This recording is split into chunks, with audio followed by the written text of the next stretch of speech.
doesn't have the same. Here we go. A little bit more this way. There we go. Yes. Good morning. It's Wednesday, February 4th, 2026. We're here for the Franklin County Commissioners meeting. I will now at this time call the meeting to order and ask that you join me for the Pledge of Allegiance. I pledge allegiance to the flag of the United States of America and to the republic for which it stands, one nation, under God, indivisible, with liberty and justice for all.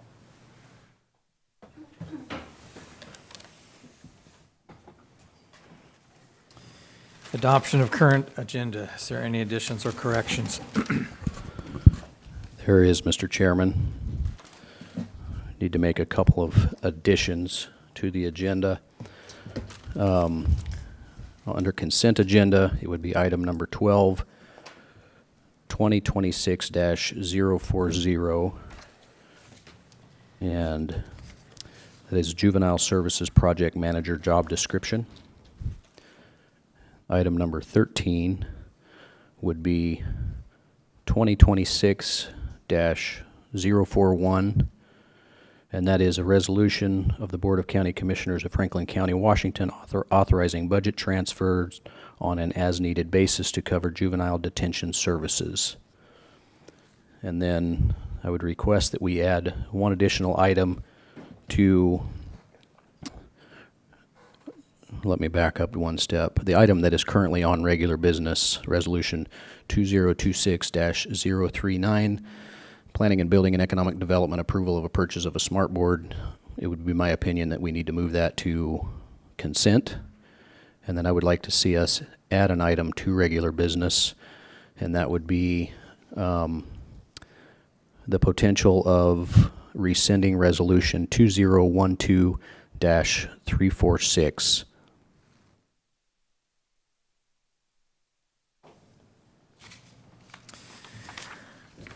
All right. I'll second. Second. All in favor signify by saying aye. Aye. Aye. Motion passes.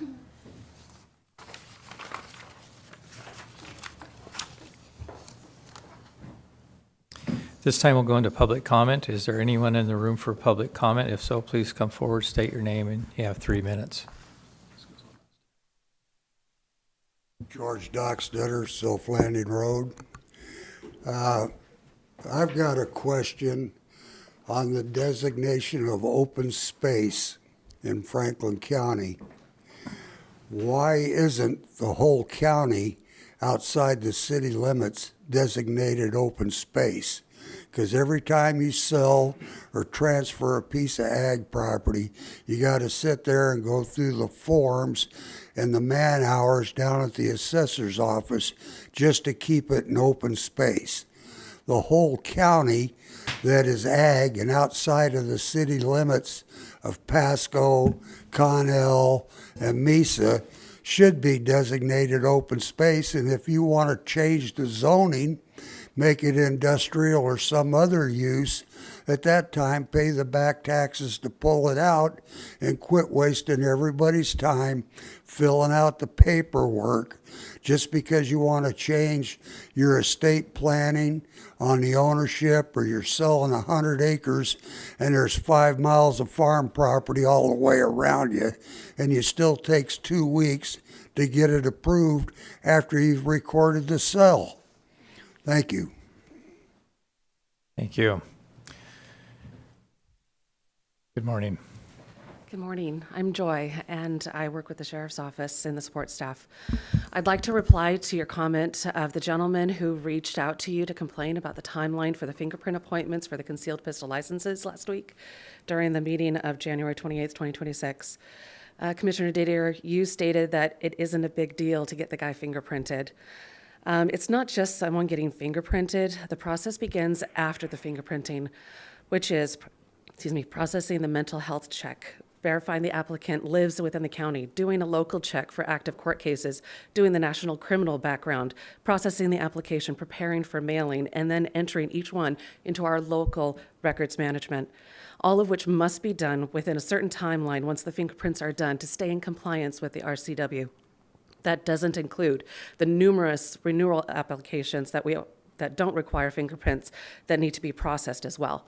The renewal applications timeline starts once they've submitted their application. I'm sorry to disagree with you, but it is a big deal.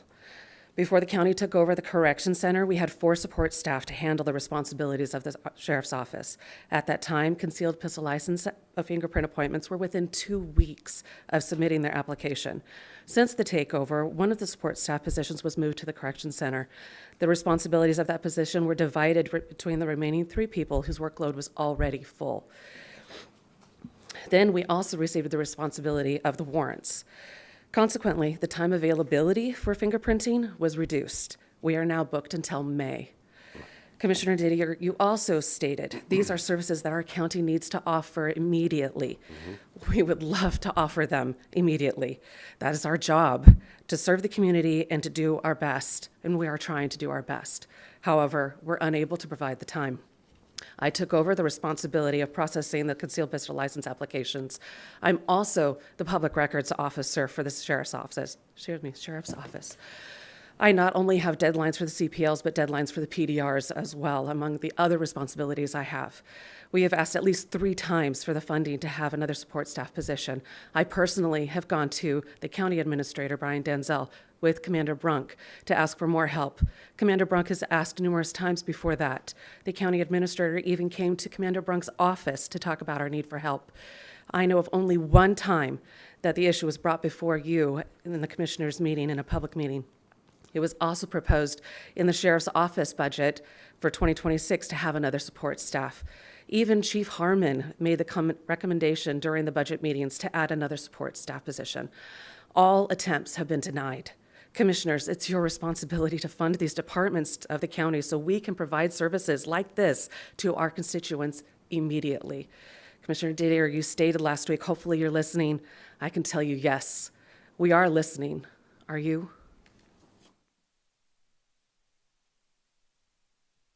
Anyone else in the room for public comment? Is there anybody on the phone? Hearing none.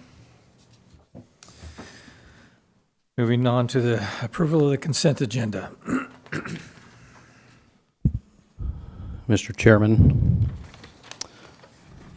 I would make a comment as I approach the consent agenda. Most of these people that we are, by resolution in this consent agenda, appointing to a number of different boards are here with us today. Thank you guys all for coming and providing your letters of support or letters of application for these different boards. So thank you for that. Mr. Chairman, I move for approval of consent agenda items 1 through 14 as presented. I second. We have a motion and a second. All in favor signify by saying aye. Aye. Aye. Agenda passes unanimously. Thank you all. Thank you. Yes, thank you. Moving on to regular business.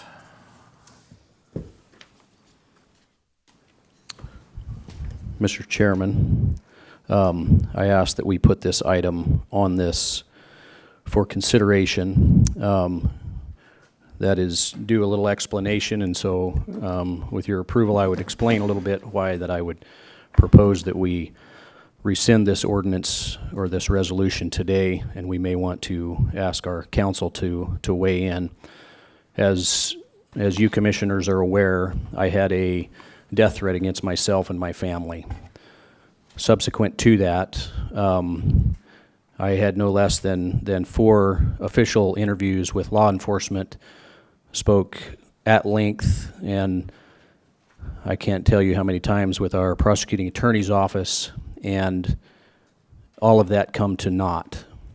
I was mocked on social media as being a conspiracy theorist and paranoid, and when you receive a death threat as significant and as detailed as I received, it makes you pay pretty close attention.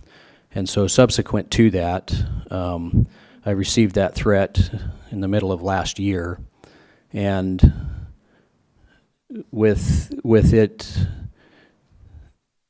in light of what we see in our society today, I felt like I needed to be able to defend myself.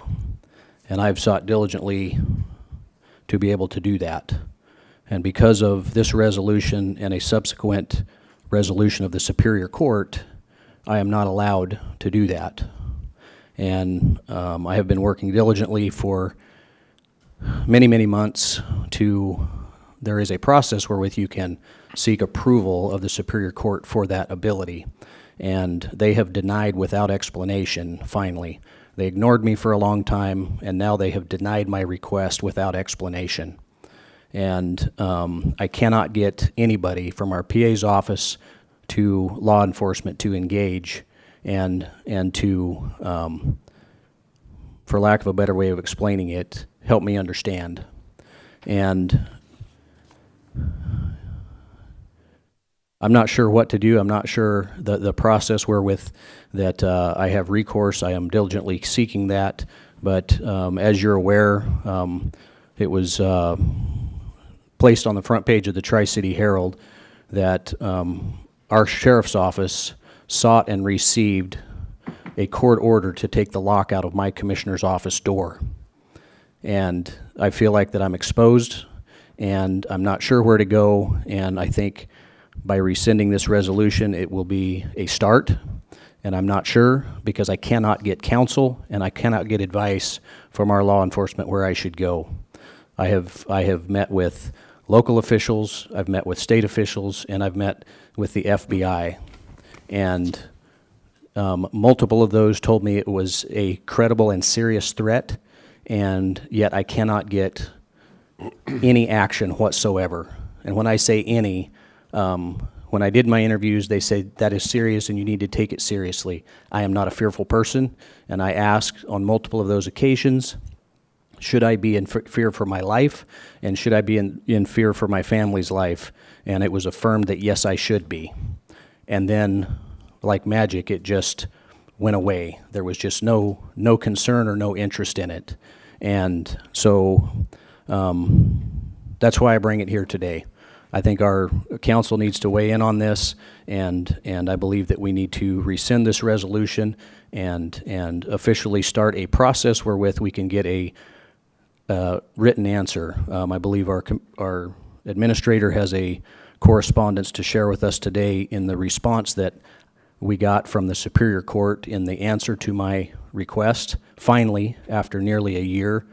And so, yeah, I would ask that our council weigh into it and Mr. Chairman, Yes. before we go to the council, Mr. Commissioner Bauman, have you been fortunate enough to get your concealed weapon permit from the sheriff's office? so, yes, sir, I have. I've had it for many years, and So you've went through this process, and you were lucky enough to, before they got overwhelmed with work, I guess, that you got your concealed weapon permit, and you've been looked into and therefore elected by the people of this county.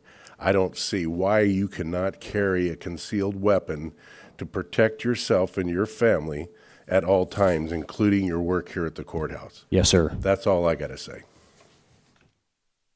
Mr. Briggs.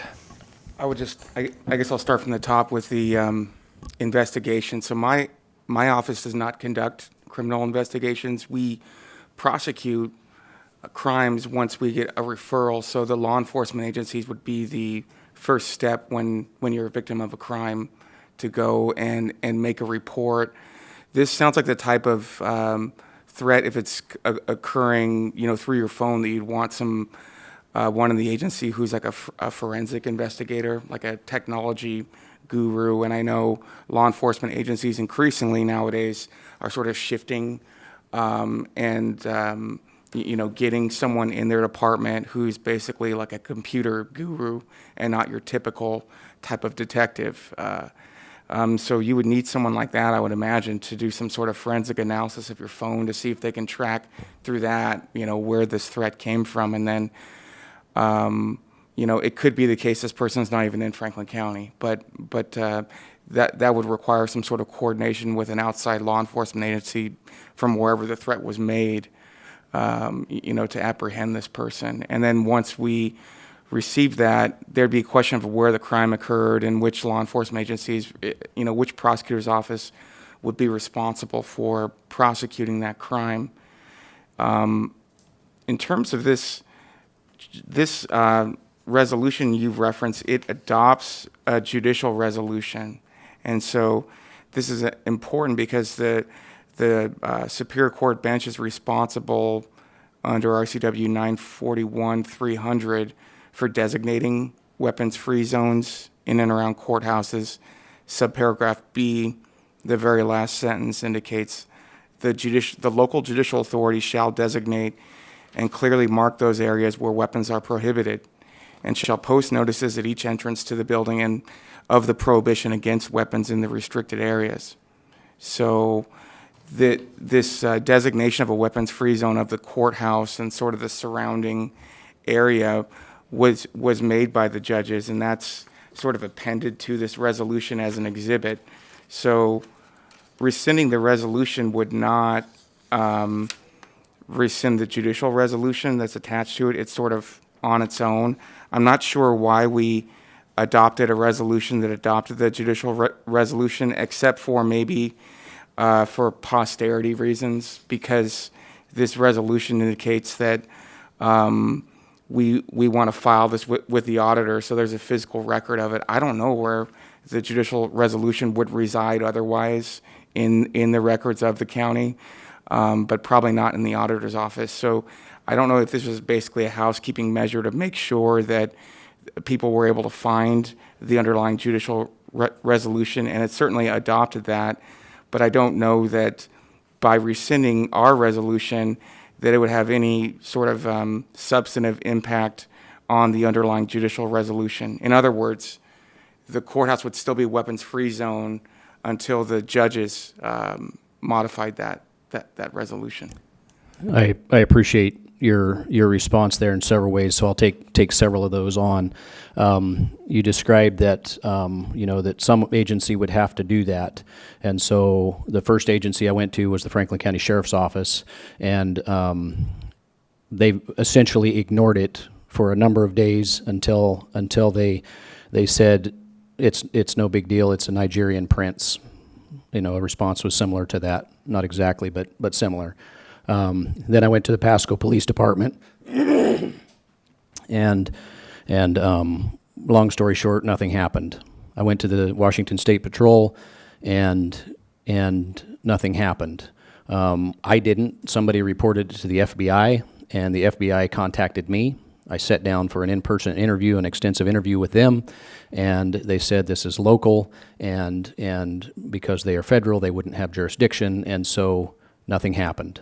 During this time, there was a considerable amount of turmoil in this courthouse around the commissioner's office, and the taking of the door lock out of my door, and I was in constant and daily communication with the prosecuting attorney's office, and I don't know what recourse to take. As a sitting elected public official, I don't know where to go. And will this rescinding of this resolution today fix that? No, it will not. The correspondence that I received from the Superior Court is wholly inadequate. Mr. Chairman, Yes, Mr. Didier. I think there's another avenue here we could go instead of rescinding this resolution, is that we amend this resolution to include the county commissioners in paragraph B.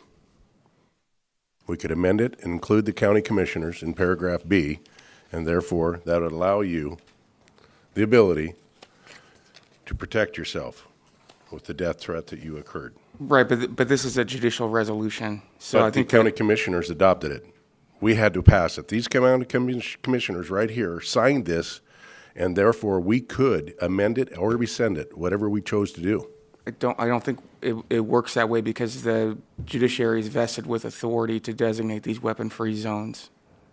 So we have this sort of like a cover sheet over their resolution that's our resolution that just adopts it, but I don't believe we could modify it, and even if we tried to, I don't know that it would have any legal effect because the right to declare these areas is vested in the judges. Then I say we rescind it. Yeah, and if I could, Mr. Chairman, Yes. I concur with Council Briggs. The judges by RCW have the ability to do this. Now, I will say, that being said, and again, I saw all 39 courthouses in my time at the Government Operations Committee. I've never seen a policy this stringent. So most of the times, ingress and egress to the courtrooms will have a separate metal detector. And I think that might be a middle ground here. I think what we might ask for, and I think Judge Orozco had kind of mentioned this earlier at one time for district court, the middle ground might be if there is a separate ingress egress where they could have a metal detector before they go into the courtroom area, just the courtroom area, the law and justice area, I think it would mitigate and take away any reason that they would consider this entire courthouse facility as part of the public safety building. I believe that that's an extreme viewpoint as far as what is considered the public safety building. I think if we were to have metal detectors and maybe change even where the guard shack operation is, because it's kind of always been a little bit weird to me anyway. If you were coming in to buy license tabs, I never would have expected, that you'd go through like full security to go buy license tabs, right? That's a pretty commonplace thing. But if you're going to court, well, now, if you're going to court, that makes sense to me that you would go through the metal detectors. I wonder if there isn't some kind of a compromise proposal that we can make that might actually make it a little bit more palatable to them, even though I don't agree with where it's been designated. But I think it takes away the argument of, well, we're going to claim the entire county courthouse campus as the public safety building because you'll address it locally. And I was going to ask Jeff if that maybe would hold water. I mean, it would or it could. It certainly wouldn't change who has the authority to designate the area. And then I think the other issue, it's not really a legal one, it's more of a logistic one of having multiple control points where you'd have to have multiple guards that you'd pay, like, because we have three courtrooms, or I guess 4 if you're counting district court as well. So you'd have to have more control points, with personnel at those control points to make sure that they're followed. I don't think it was clear. So I think I was unclear in my presentation there. So we would possibly take the people out of the guard shack completely and allow folks to come into the courthouse like most courthouses in the state of Washington, where you can just walk freely in, but that you would localize the checkpoints and all the personnel to where the public safety and the courts are, therefore creating a perimeter that's much smaller than the entirety of the entire Franklin County campus. I just don't believe in my heart that right out here in the grass is part of the safety building. But according to this resolution, you can't have your Second Amendment right, or your concealed weapons permit. Does that make sense?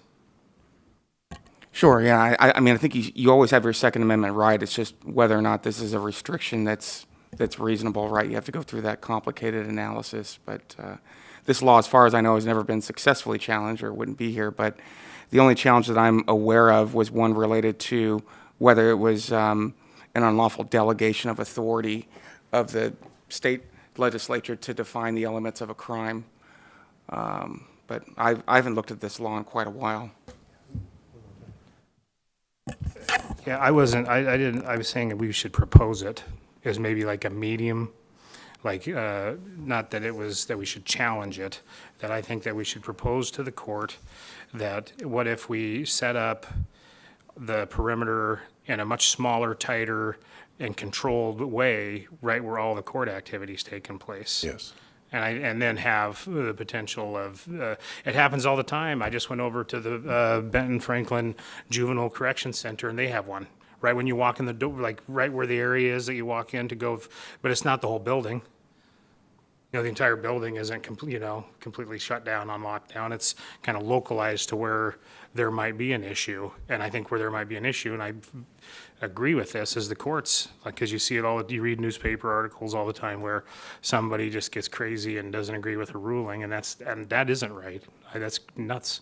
So, Mr. Chairman, Yes. Mr. Denzel, in your travels to all these county courthouses, did any other courthouse have this type of security that we've got here in Franklin County?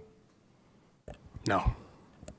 And I think the reason why we have this type of security is because long ago, a bomb was mailed to the courthouse, to a judge's office, and it went off and it killed him. So I have received 2 envelopes that I opened up that had powder in them. Didn't know what they were. I didn't know what it was, but we since got that machine, the coroner's office, and I think they're scanning the mail through it now. But obviously I'm still here, so it wasn't fentanyl, thank God. But Or we anthrax. have problems here in this courthouse with not just somebody packing a firearm, but with devices and with chemicals that could be mailed through the mail. I think it'd be best for the county to really pursue administration office, that we can have our facility where we're not in this lockdown mode and the people have free access to us. And we are able to carry our Second Amendment right with a concealed carry. I think this would be the answer to everything. But in the time being, I don't know how the judges can set this up for a county when we're the ones that got to sign off on it, as I don't think the judges should be involved in our budgetary decisions, which they're trying to be very much right now too. So I have a problem with the Supreme Court judges right now. I think that we have a big problem with them. The chair recognizes County Assessor.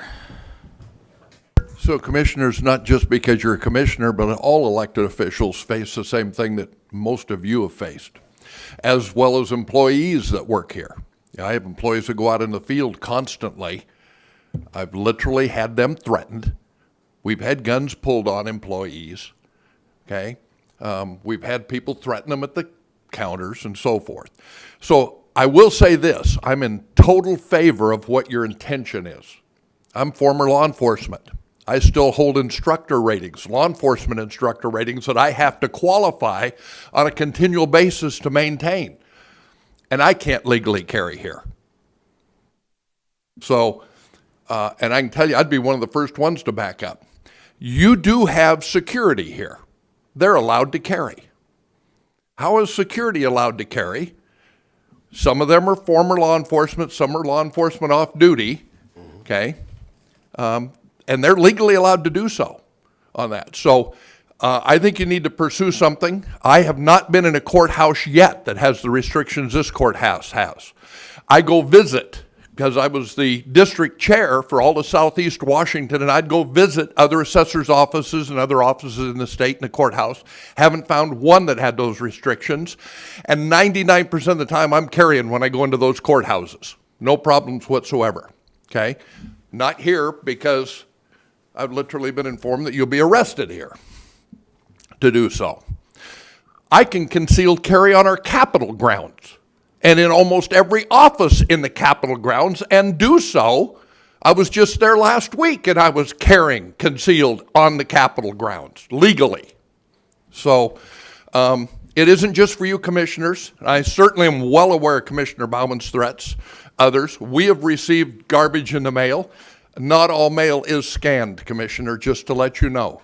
Only if something is located or suspected, then we scan that, or it is scanned. It's a request. There's just too much, to be honest with you. Too many. We'll get thousands of items just in my office alone. They can't scan them all on that. And we've had definite offices around the county, or the state, I should say, that have had powder and crap in them. So do what you can do. An administrative building would be fantastic, but that's not tomorrow's answer. And I, for one, would love an answer today. And I'd love for the judges to be a little more respectful of our constitutional rights. I think they violated them. So, my 2 cents. Thank you.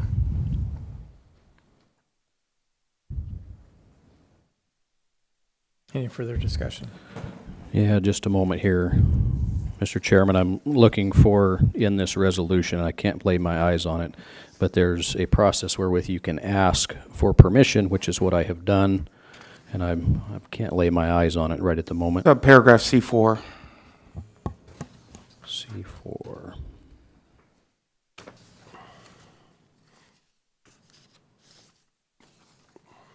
Would you read that? I'm not laying my eyes on.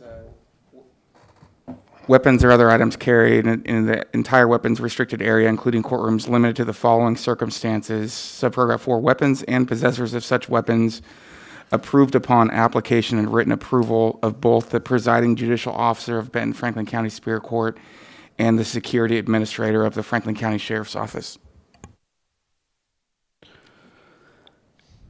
So that's what I've done, Mr. Chairman and Mr. Commissioner, is I've been asking for, I don't know exactly when I asked the first time. I've asked 4 separate times and was ignored 3 of those 4 times. I was more insistent the 4th time, and the letter that we received that our administrator will share with us here in a little bit, the answer was no, because we said so, with no explanation.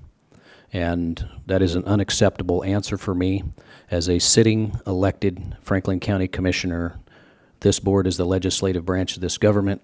This building has been put into our care, and for the judicial branch to say no because we said so is not an acceptable answer.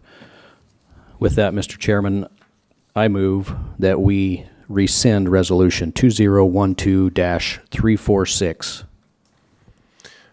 I second with discussion.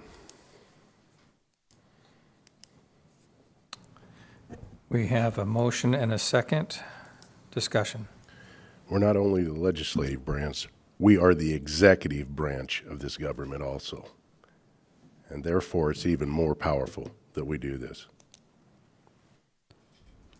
With appreciation for what our assessor said, and sometimes I have to ask a question, and I did this a number of times with those interviews that I did. I said, I am not a fearful person. This is the business that you're in. Should I be concerned? Should I? And one of them, and I quote, you should be very, very concerned with this. I ask, should I move my family out of town? Should I put them out of town in a hotel somewhere? And the one individual said, you should consider that. This was somebody that is very familiar with law enforcement and the issues that it surrounded and threats of this nature, and they said I should take it seriously. And here I am more than a year later, and I don't know what to do. And the answer is no, because they said so, and that's not acceptable.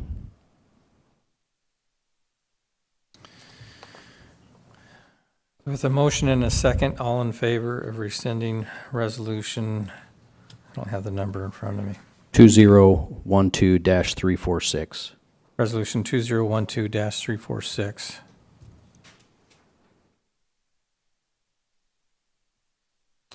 Aye. Aye. Aye. The motion passes unanimously. Resolution 2012-346 is canceled. May I interject Yes. something? Did we just pass a resolution, rescinding the resolution? Yes. Rescinding the resolution. Okay. No, I'll jump in here. I think we did it via voice vote, and the commissioner had added an action item, and I believe we can do it via voice vote, correct? I've always thought that you need a resolution to rescind a resolution, an ordinance to rescind an ordinance, but if nothing else, so the record's clear on what we're doing. Can we work one up real quick? Yeah, can we instruct Jen to, thank you. Yeah, 2026-042.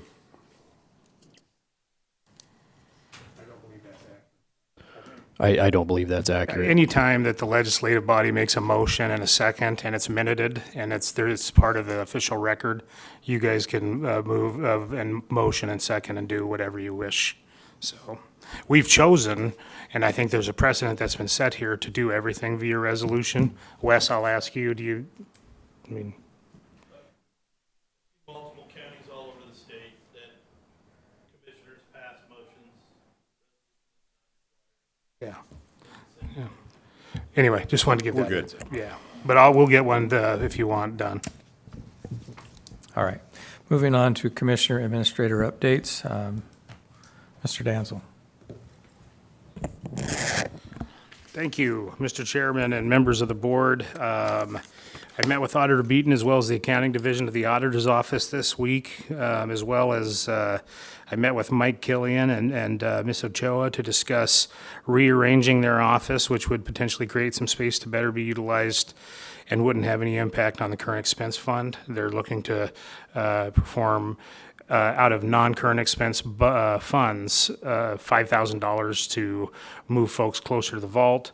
And the explanation, the reason justification, which I actually appreciate and I support, is that because there's less activity at the window based on the laws that have been passed in the legislature, that they can make better use of their space, while at the same time, Mr. Killian said that this might be a possibility for our newest employee, Edgar, to eventually end up in, which would make a heck of a lot of sense, being on the up in the law and justice portion of the building. So just wanted to run that by you and let you know, as they wanted to come and talk to me as the property manager via the county property manager ordinance.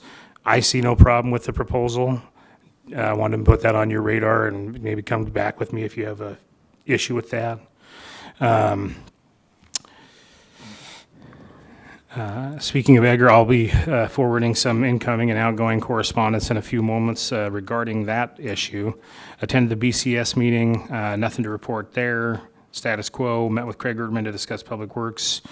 Talked about how we haven't had a harsh winter yet, so we're not tapping into our plowing fund. Talked about the 6-year transportation improvement plan and how we can and maybe hopefully accelerate some things if we're able to continually leave road monies in the road fund and not touch them. Met with Planning, Building, and Economic Development Director Wes McCart to discuss planning and building issues, as well as the smart board that you approved today, and other things. And talking with Wes, it did remind me that we still have to answer Eric Johnson about whether we want Eric to contract, if we want to contract with Eric to stand up the Public Infrastructure Fund. And again, I think a motion and second and adding it to the agenda, if you want to do that, would be great. We talked about it, and I said, hey, go think about it, but I need some direction as far as that goes. That'll tie in with what we talk about on our strategic plan a little bit later on. Met with Bo Beckley. Bo and I spoke about software subscriptions, and we'll continue to monitor those as you all have asked me to do. We also spoke about his employment contract, performance reviews, and as I approach my 1-year anniversary here, I'm working with HR on policy to really line this out as it pertains to departments that answer to the Board of Commissioners, and having a very structured performance review process. I think that's a policy that's missing. Held a robust department head meeting, thanked all the departments for all that they do.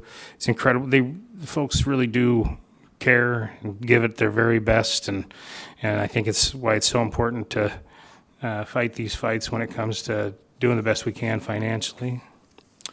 And I met with OPD regarding more unforeseen expenses for professional witnesses, and this is becoming a trend that I wanted to make you all aware of. This one, we got ordered to pay $5,000 for a special witness to come in. That's on top of the taxpayers picking up the tabs for the person who we are defending. With the Supreme Court's mandates on caseload, I'm fearful of where this go. We both fear this will be standard operating procedure. The judge is ordering this, and that'll become more of a strain on the budget because it doesn't seem like our overtures are being taken seriously to gather the various entities to try and take a holistic approach on OPD. My ask for you is to direct me to set up a meeting with the judges, the prosecuting attorney's office, Office of Public Defense, and a representative from this board to maybe take a look at this holistically. Because if we don't, I fear, and I believe Mr. Ziegler does as well, that this is going to turn into a runaway freight train of an expense.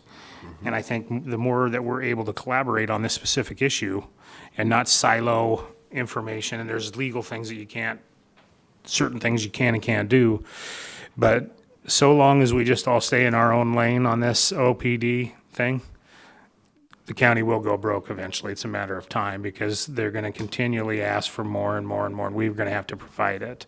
So this is the first one, but it's going to keep coming, and you're going to get more and more frustrated with this because, and maybe I'm wrong, I don't know, but I'm guessing none of you ran on providing free criminal defense in your platform when you ran for commissioner. And so it becomes a very difficult situation to navigate and complex situation to navigate our way through. We're hopeful for legislative relief, but I wanted to put that on your radar because I don't know where this goes. This is new. This is a new frontier for me as far as the caseload management and all the, I mean, we had to do a $600,000 transfer last year to be able to close out Office of Public Defense. Without doing a road fund and without you gentlemen doing a levy lid lift and not doing any of your capacity. And so you're your dangest to not raise taxes on people. But again, we're getting pushed in a place to where I don't know where they expect all this money to come from. Anyway, that's my report. I'm sorry to end on that note, but that's one that I think we really have to try to get a hold of if they'll meet with us, the judges, PA's like a holistic, again, PA, OPD, and a representative from this board, and just sat down and say, listen, we can either pretend like this isn't a real issue that's going to affect all of our budgets, or we can work together and maybe it's a matter of scheduling, maybe it's a matter of, are we going to even prosecute this crime and down? I think they've already worked on that. I got to give them Jeff a lot of credit, and criminal defense prosecutors some credit for already applying those techniques. But I think so long as we're not doing it all together, I don't think that we're going to really put a dent in it because everybody just staying in their own lane and they're just kind of like, that's your responsibility now to pay for that, exorbitant cost. That's your responsibility now that I can't take on that caseload. That's your responsibility now that we need interpreter services. That's your responsibility now. While it might be statutorily correct, it's like if we can work together, any organization that works together and tackles a problem holistically can tackle that problem a lot better if you're not just coming at it from one angle and you come at it from all angles. So that's my report. Sorry for being so wordy. If there's anything else that you'd like me to be focusing on, go ahead and let me. Do you have that letter of correspondence from the Superior Court? Actually, that's next. I'm Yeah. sorry. Yep. Commissioner Bauman. Thank you, Mr. Chairman. Had Benton County Emergency Services Executive Board meeting. Met last week with Director Pearson from the Washington U.S. Department of Ag. We met with him in working on and planning for the Rural Prosperity Summit that is coming on March the 26th. Very thankful for all the work that Kirk is doing there, and he's coming back to town and do some more collaboration on that, and just that thing is really starting to gain some momentum, and really thankful for all the work that's being done there with Kirk and with our administrator. Just really appreciate that. WASAC weekly Zoom meeting for update on legislation, meeting with Ben Franklin Transit, meeting with our Public Works Director, agenda meeting with our administrator, meeting with our PA's office. Wanted to make a couple of comments here, and wanted to say thank you to John, our assessor. As I described earlier, the death threat that myself and my family received, and because of the open public meeting violations that would occur if I were to talk to my fellow commissioners, and with our assessor being in former law enforcement, formerly being a police chief, I reached out to him and asked for some direction, for some guidance, and just really appreciate, John, your help there, your advice. It was certainly appreciated, and I really appreciate that. I wanted to make a comment about a couple of the comments that were made in the public comment period. A couple of the comments really concerned me with the separation of the sheriff's office and corrections, and it being described that warrants are now with the sheriff's office. That's where that they are statutorily required to be. And so I'm not sure if we were taking taking budget away from corrections in the past to do that, or not sure exactly what that framework looked like, but that concerned me. And I'm with Commissioner Didier on this. A concealed pistol license, the right to keep and bear arms shall not be infringed. And it has gone through court, and in some cases it has been ruled that even requiring that is an infringement of rights. And so I don't have a comment on that necessarily, other than as efficiently as we can go through that process, the better. And for it to be months out to go through that process is not acceptable. And so that would be a couple of the comments that I would have on that. So, Mr. Chairman, thank you. Thank you. Commissioner Didier. Last week consisted of a meeting with Mr. McCall out at the Happel Center. Had a good discussion out with him on that. The agenda meeting, I believe the state wants a runaway budget on every county. Their push for more taxes, their push for more regulation is a clear infringement on the right of the people to work and earn and pay their taxes. And what they're trying to do here is they're trying to bankrupt everybody here, as it's well cased here in this EPA defends Washington rancher accused of environmental crime. And I reported on this last week. Ecology alleges King Ranch damaged wetlands, but EPA Director 10 Administrator Emma Pokin defended King in a letter to the Washington Department of Ecology. Director Casey Sixkiller and State Lands Commissioner Dave Uppergrove. Agricultural Secretary Brooke Rollins came down hard on the Department of Ecology, and what they're doing here is they're trying to bankrupt the ranchers. And they're doing the same thing to a farmer up in Spokane. This is the state's agenda. I don't know where they think they're going to get their tax money when the people, and they are leaving, people are telling me they're leaving, but if farmers can't pack up their ground and leave, we got to stay and fight. Then I went up to the Connell Eagles basketball game last night, and I had one gentleman came up and thanked Franklin County for holding the line and not raising taxes on its constituents. And I told him, well, we made some tough choices. We had to really watch our budget. We couldn't really give any department what they wanted. Very few things were granted. 5 jobs were lost. And that's the way we're going to have to manage our government, why the state keeps demanding that we pay all this money for OPD. And this is where we're at in Franklin County. We are adamant in not raising taxes on our constituents, especially with the state bringing as much taxation down on us as they are. The last thing I'd like to report on is their case against country of origin labeling. It's in the Capitol Press. And the country of origin labeling was put into place so that the consumer would have a choice when it went to the store. When you went to that meat counter, raised in America. It's got the USDA label on it. They voted that out. And now you can go to that store and you don't have that ability to distinguish between meat from Argentina or Brazil or China. You buy meat and it's all got the USDA sticker. Now, the ranchers in these other countries don't have to follow the stringent regulations that we have to in America. We are tightly watched by USDA in America, but yet they're willing to bring this meat in, and the large portion of it is being fed to the prisons and to the schools, to our children. Country of origin labeling has to come back. We have to let the consumer have that choice.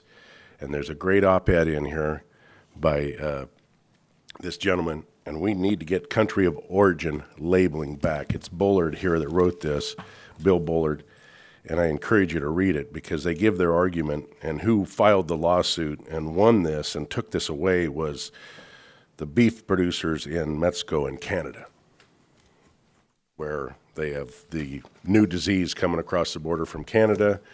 We've had mad cow from Mexico, and then we've had mad cow from Canada. More than ever, we need to be having the consumer have that choice of where they're buying their meat from. Thank you. Thank you. And I do agree with Commissioner Didier's comments the state seems to want to tax us out of our property, out of our homes, and out of the state. And country of origin labeling, meat can come into the United States live, already cut, already wrapped, and as long as you take the wrapper off and put a new wrapper on, it's now product of the USA. You have no idea where that meat has came from, or what it's been fed, or what conditions it's been under. So this last week, I got to see a letter that was trying to scam people out of their money. And either a lot of effort has gone into it or it's AI generated, I don't know, but it appears to look like it came from Franklin County, has 100% accuracy on all the filings inside. And the only two things that we could see on the letter that looked out of place was that they were looking for a wire transfer, and that in the email didn't match our county email address, but has our official names on it. And like I said, 3 or 4 paragraphs, all the pertinent information is 100% accurate. It looks very legit. So we just want to make sure everybody's aware. We don't ask for wire transfers. So if it comes with a Franklin County logo on it and it's asking for a wire transfer, please call our assessor's office or planning and or planning department's number, wherever it says the invoice is coming from, just to verify, because it's more than likely a scam. So just want to make everybody aware of that. So that concludes my report for this week. Is there any correspondence needed, Mr. Dansel? Yes, there is. There's an extensive amount of correspondence. Bear with me here real quick. The first letter that I'm going to send your way is the letter we received from the bench. You want to take a look at that?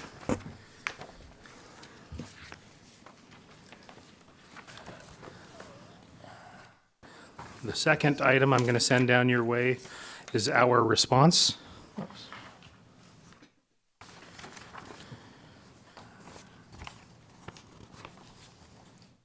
The third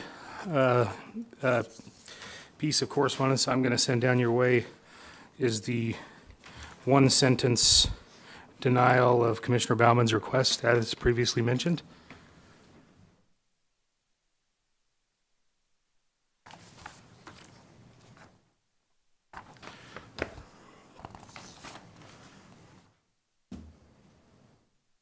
The fourth item that I'm going to send your way is our response to that. And finally, this is a Public Employment Relations Commission case that I'm going to send down your way so that you have copies. Any response to our response to the one-sentence letter that they sent? Yeah, would you like me to read that, or what do you want me to do with that? I'd like it to be read into the record, their denial, and then your response to that, please. Okay. Let me get there. All right, so the letter that we received, Mr. Chairman, with your permission? Yes, please Okay. read it. Okay, the letter we received says, "Dear Commissioners and Mr. Danzel, with respect to Commissioner Bauman's request to modify Resolution 2012-346, by a majority vote of the Superior Court judges, the resolution will not be modified at this time."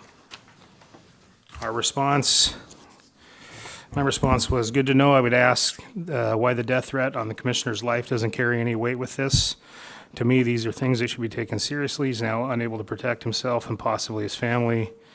I wanted to make sure the judges were aware of this. It feels cavalier to not allow a person their Second Amendment right, and especially after he has received credible death threats, and that's according to the FBI. I think there has been you've set a dangerous precedent where if someone simply doesn't agree with an elected official, that official is powerless in the defense of themselves. It is especially hard to understand given the very recent string of assassinations of political figures such as Charlie Kirk and the attempted assassination attempts on President Trump. I will forward this to my commissioners, Brian Dansel. And so that's the response that we sent on that one. Those are the letters of both incoming and outgoing correspondence. You can see I was a busy fellow over the past couple of days. So, did you have any other questions, or did you want me to read any other? No, I think that's our Commissioner Bauman, Chair. Question on this, the latest correspondence, is this the proper time to read that I think probably in your updates. next week? No, just in did you already do your? We already your- did ours, your- yeah. Your update. We can do, I would go ahead and just read that right now. So am I reading cover to cover, or am I reading the summary, or? You're reading cover, you're reading, just a moment. You were reading cover to cover verbatim that document. Okay, everybody, if you would just bear with me for one moment, I'm going to finish one job before I start another.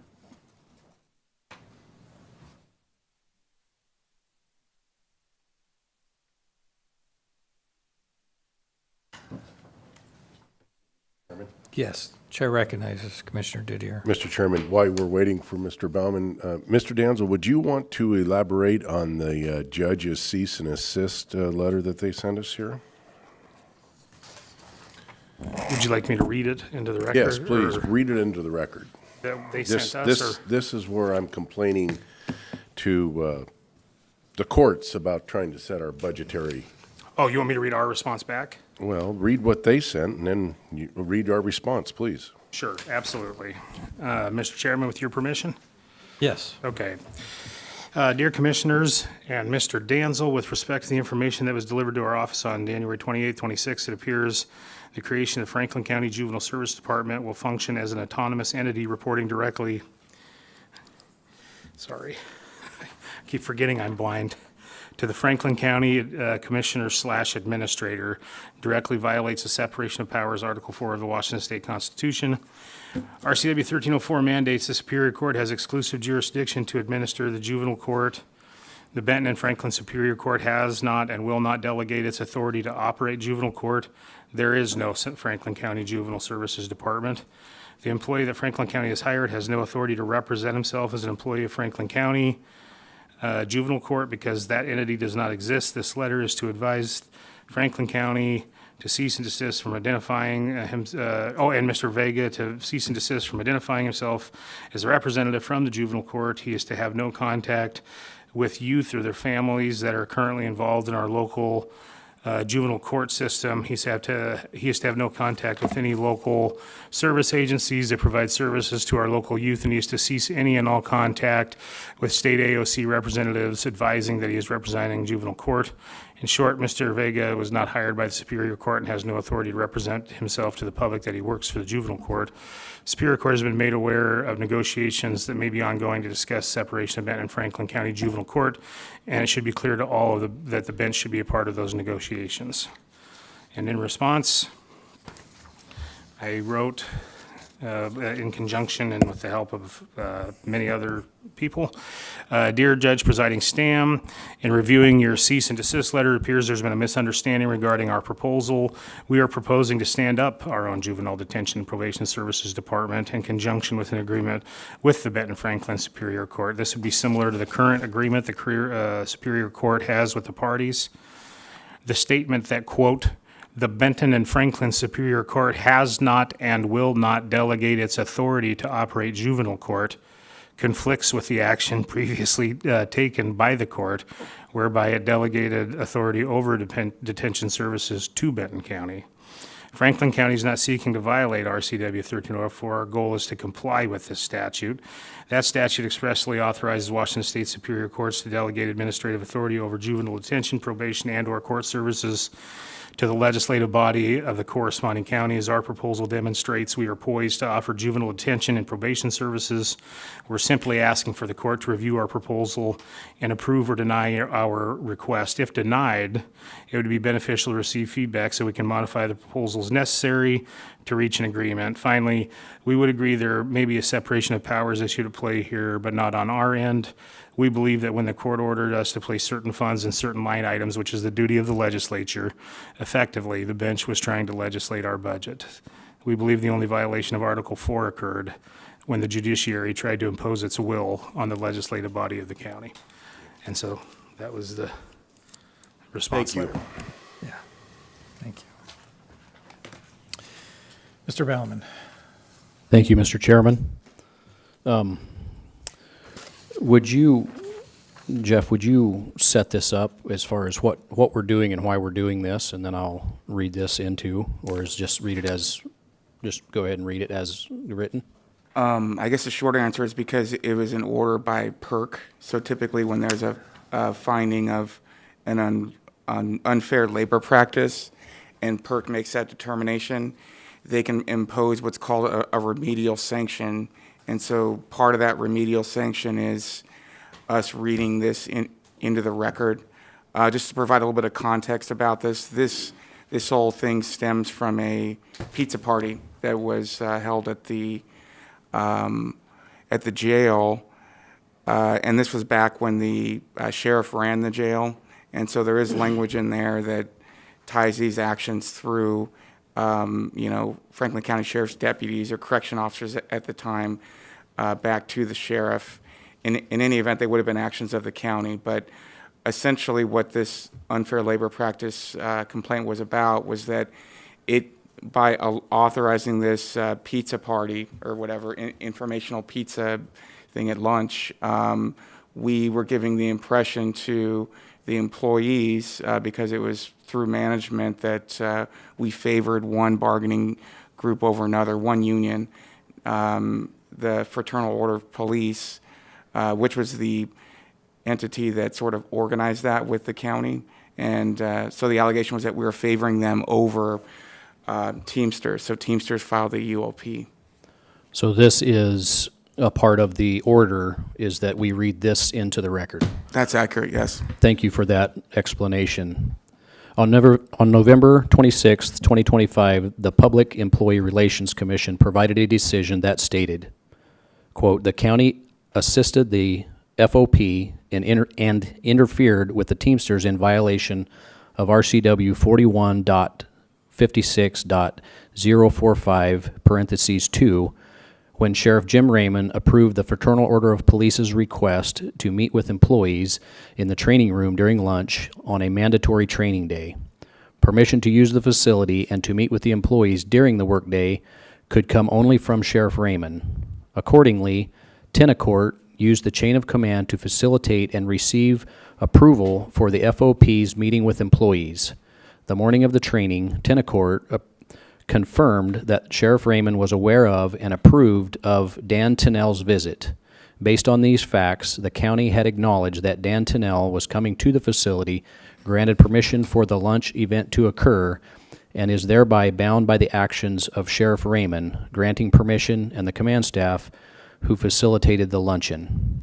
Due to this decision, it has been ordered by PERC that, quote, the elections objections alleging Franklin County violated Washington Administrative Code 391-25-140, parentheses C, parentheses 3, and 391-25-480, parentheses 5, parentheses E, are sustained.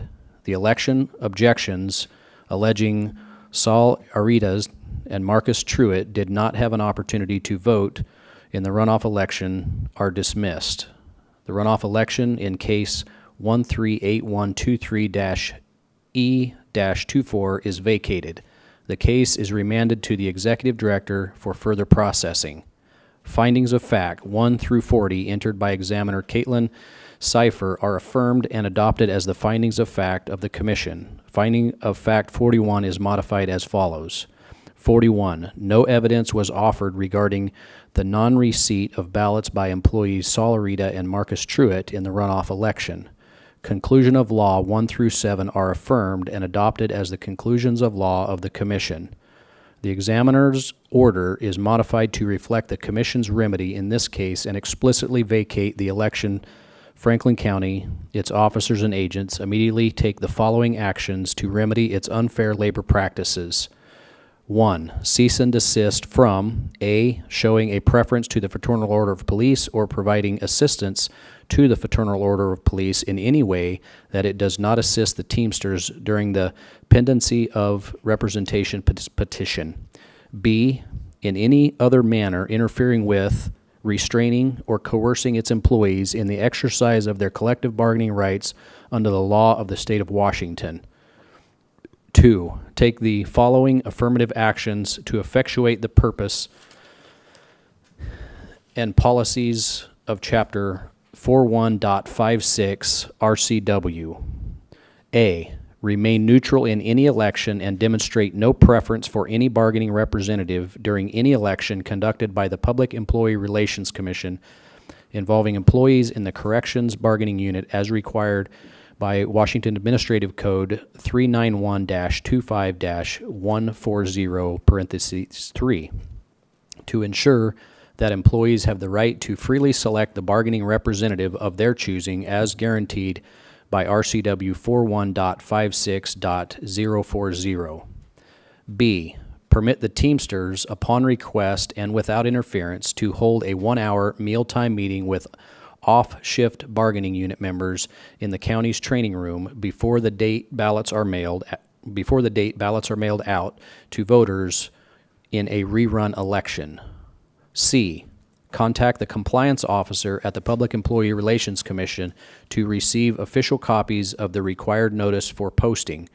Post copies of the notice provided by the compliance officer in conspicuous places in the county's premises where notices to all bargaining unit members are usually posted.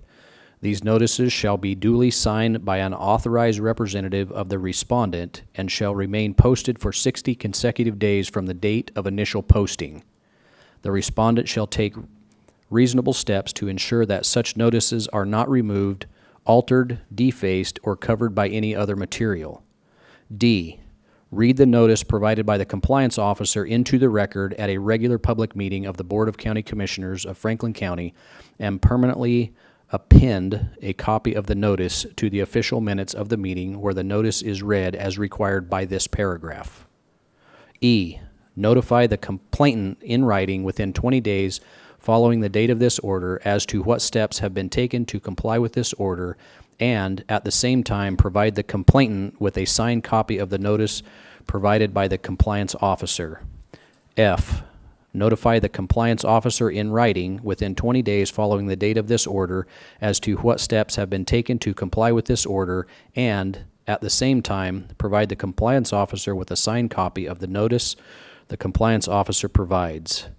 And finally, G. Upon demand, pay the Teamsters for its reasonable attorney fees and cost incurred in presentation of the unfair labor practice complaint and election objections in response to the county's cross appeal.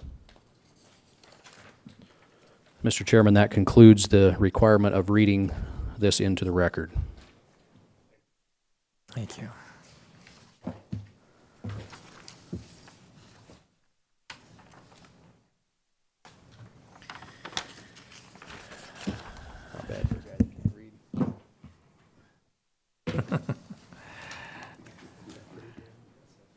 At this point, we'll go on to public comment. Is there anyone in the room for public comment? If so, please come forward, state your name. You have 3 minutes.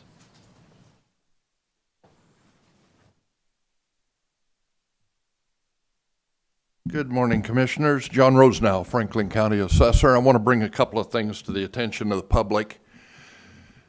When we start talking about, OPD and all the other taxes and so forth. So let me make a clarification of something. When I came into office in 2021, all the property taxes in this county that were voted in by the different commissions or districts or city councils or the state legislature or the individuals amounted to $99 million. This year it'll be $165 million. That's not something that my office did. All of those have been voted in. Every single one of those dollars has been voted in. Now, granted, you held back and restrained yourselves very, very well this year, but not all other districts in this county did. Not all other councils did. Taxing districts, school districts, fire districts, library districts, I mean, all of them make up the taxes. Granted, we increased new construction, but the budgets still have to be adopted, and they have to accept those funds. So we went from $99 million in 2021 to $165 million this year. And I just read in the Tri-City Herald today that the special elections in the past passed by only 10% of the voters turning out to vote in what amounts to a huge percentage of those increases by only 10% of the public. I just encourage people to get out and vote, number one, but I want to set that record straight so that you're well aware and what the legislature is attempting to do and the additional taxes they're attempting to do this year and they will continue to try to do in future years is just going to increase that money tremendously.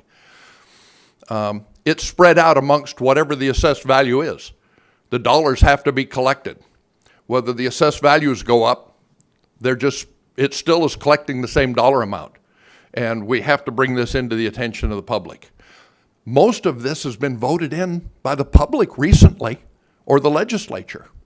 So, and I think it's with a lot of misinformation that's out there. So I wanted to clarify that and just kind of throw that out for the record on there. Thank you, Commissioners. Thank you. Anybody else for public comment? Anyone on the phone? Moving on, executive session. Is there a need for executive session today? Yes, I see that. Yes, under RCW 4230, 110, 1I.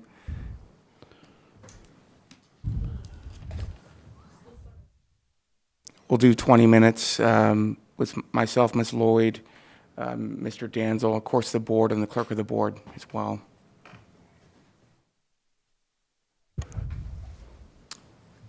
(4230) 110, Section I. Section 1I. 1I.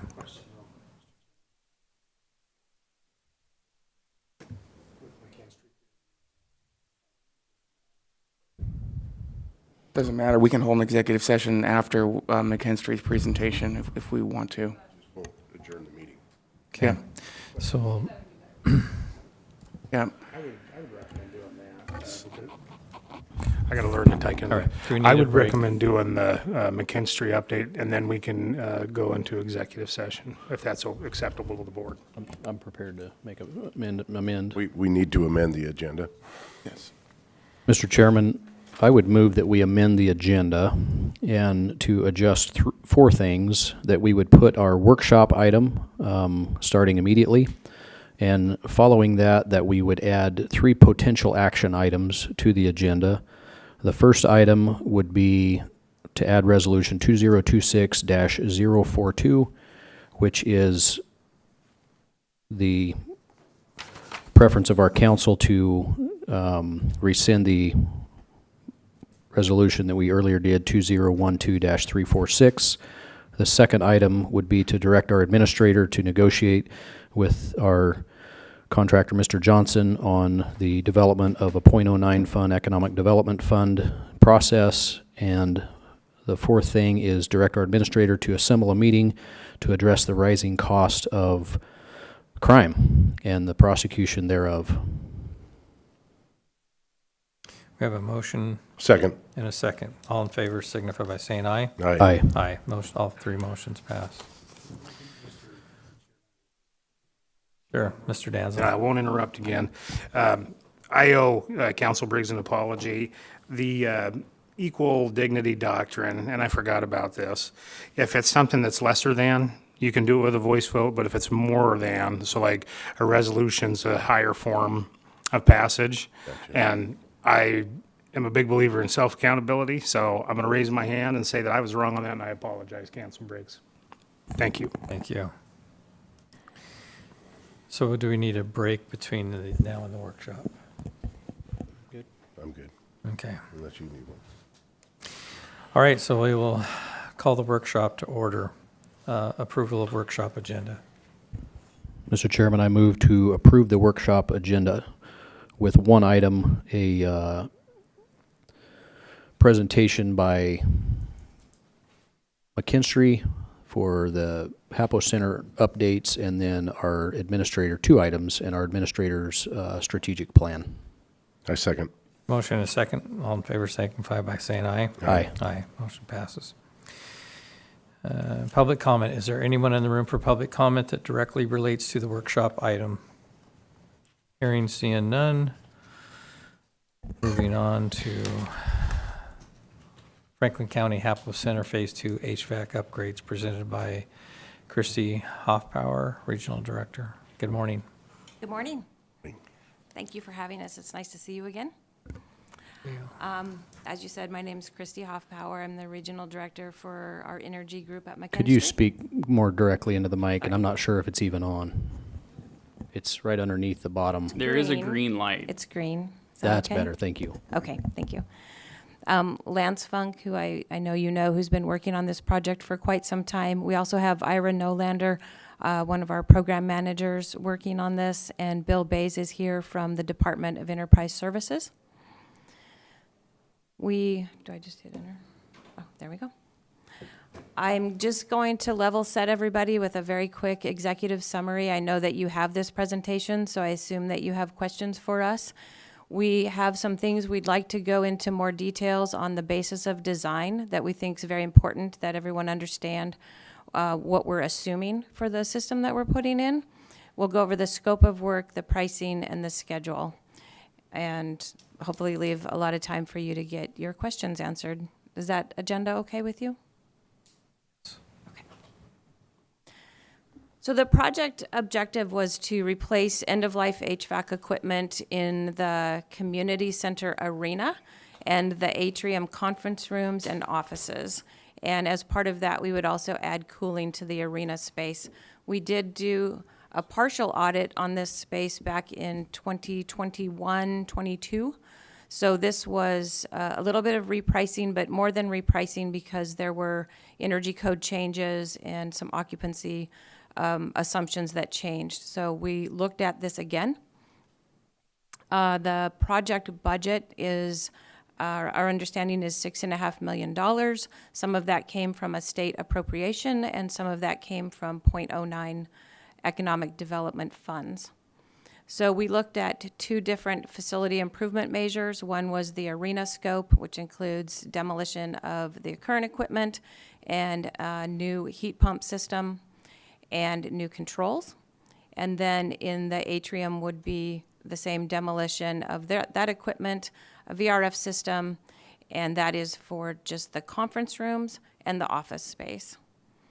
The guaranteed maximum price that McKinstry can give you is $5.6 million for the arena space and $1.8 million for the atrium space, which you can see is a beyond the budget that we were given for the project.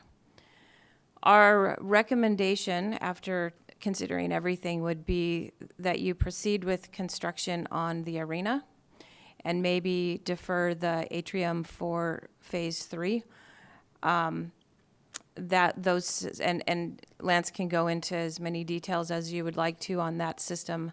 It's a pretty expensive system to meet the current energy codes, and if you were to maybe change the use of those spaces later, you might want to consider that now before you would proceed with that. So we can talk about that, but the most of the information that we have here was going to focus on the arena, which we felt was the highest priority.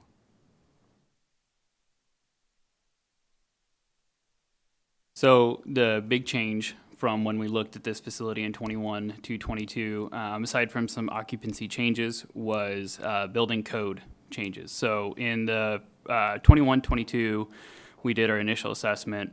we were looking at 5 units with natural gas backup heat to match what you have on the Expo side of the HAPO Center. However, due to current code, that does not meet the current code requirements. Code does not allow for natural gas backup heat without extenuating circumstance, which would push this to be an electric resistance backup heat source. Now, there's obvious downsides with it. One, your electrical service is 50% bigger, which could lead to increased utility costs and among other things.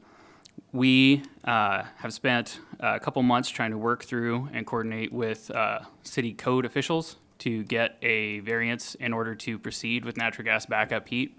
I do want to be clear with the county here that we will not get a written variance from the code official until we have 100% design documents for them to review to approve for construction. So right now we have conversations and we're working on getting more confirmation from them. However, the direction that we were given by the City of Pasco code official was that the HAPO Center is classified as a mega shelter for both the Red Cross as well as Franklin Benton County Emergency Response Services, given its size, proximity, and unique location between the Umatilla storage facility, Hanford, and just the center of this population center. So with that, if there is an emergency that would lead to a prolonged power outage, they will bring in, and that they can be National Guard, it can be Red Cross, it can be emergency services, we would bring in backup power and other things to help support this facility for that mega shelter purpose, whatever that might be, natural disaster or otherwise. A big driver of this is that we need to provide, or that facility would have to be capable of providing ventilation and heating predominantly. They're not so much concerned as cooling. I'm sure in certain instances they would, but those are the two main focuses. With that, as you can imagine, if we have electric resistance backup heat, that electrical load is huge. And so you would be talking about a substantial amount of generation that would have to be brought in the event of that emergency, which in most cases wouldn't be on hand or readily available, which could delay the response in an emergency situation. And so that is the justification that we are currently going down the path to utilize with the city code official to justify going with natural gas backup heat. Right now, the current loads that we would need to support would be about 50% of the lighting within that space versus full-on event lighting. And then if we have gas backup heat, it would just be fan power and for ventilation. So a drastically smaller electrical load, leaving to more availability of generators and support infrastructure in the area. Does that make sense? Do you guys have any questions on that, on the gas versus electric? All right. So the price Yeah. that I gave you assumes that we get that exception and we go with the natural gas backup? Correct. And I'll hit on this really quick. So we did confirm and got some high-level estimates from electrical engineering and electrical contractors on what the cost would be to shift if the code official does not honor that and we end up having to go with electric resistance backup heat. The swing could be right around the $150,000 mark. Included in our GMAX number that's here, we do have an owner project contingency, which is controlled by the county. And that is currently set at $188,000 and change. And so that would cover that cost plus any or other unforeseens that may come up. Yeah, so we're doing everything we can to go with the natural gas backup. And yeah, we're going to continue down that path. The second change from 21 to 22 is a large swing in the occupancy or anticipated occupancy of that space. So this system was originally designed around 2,500 people occupancy was what the basis of design was in 21, 22.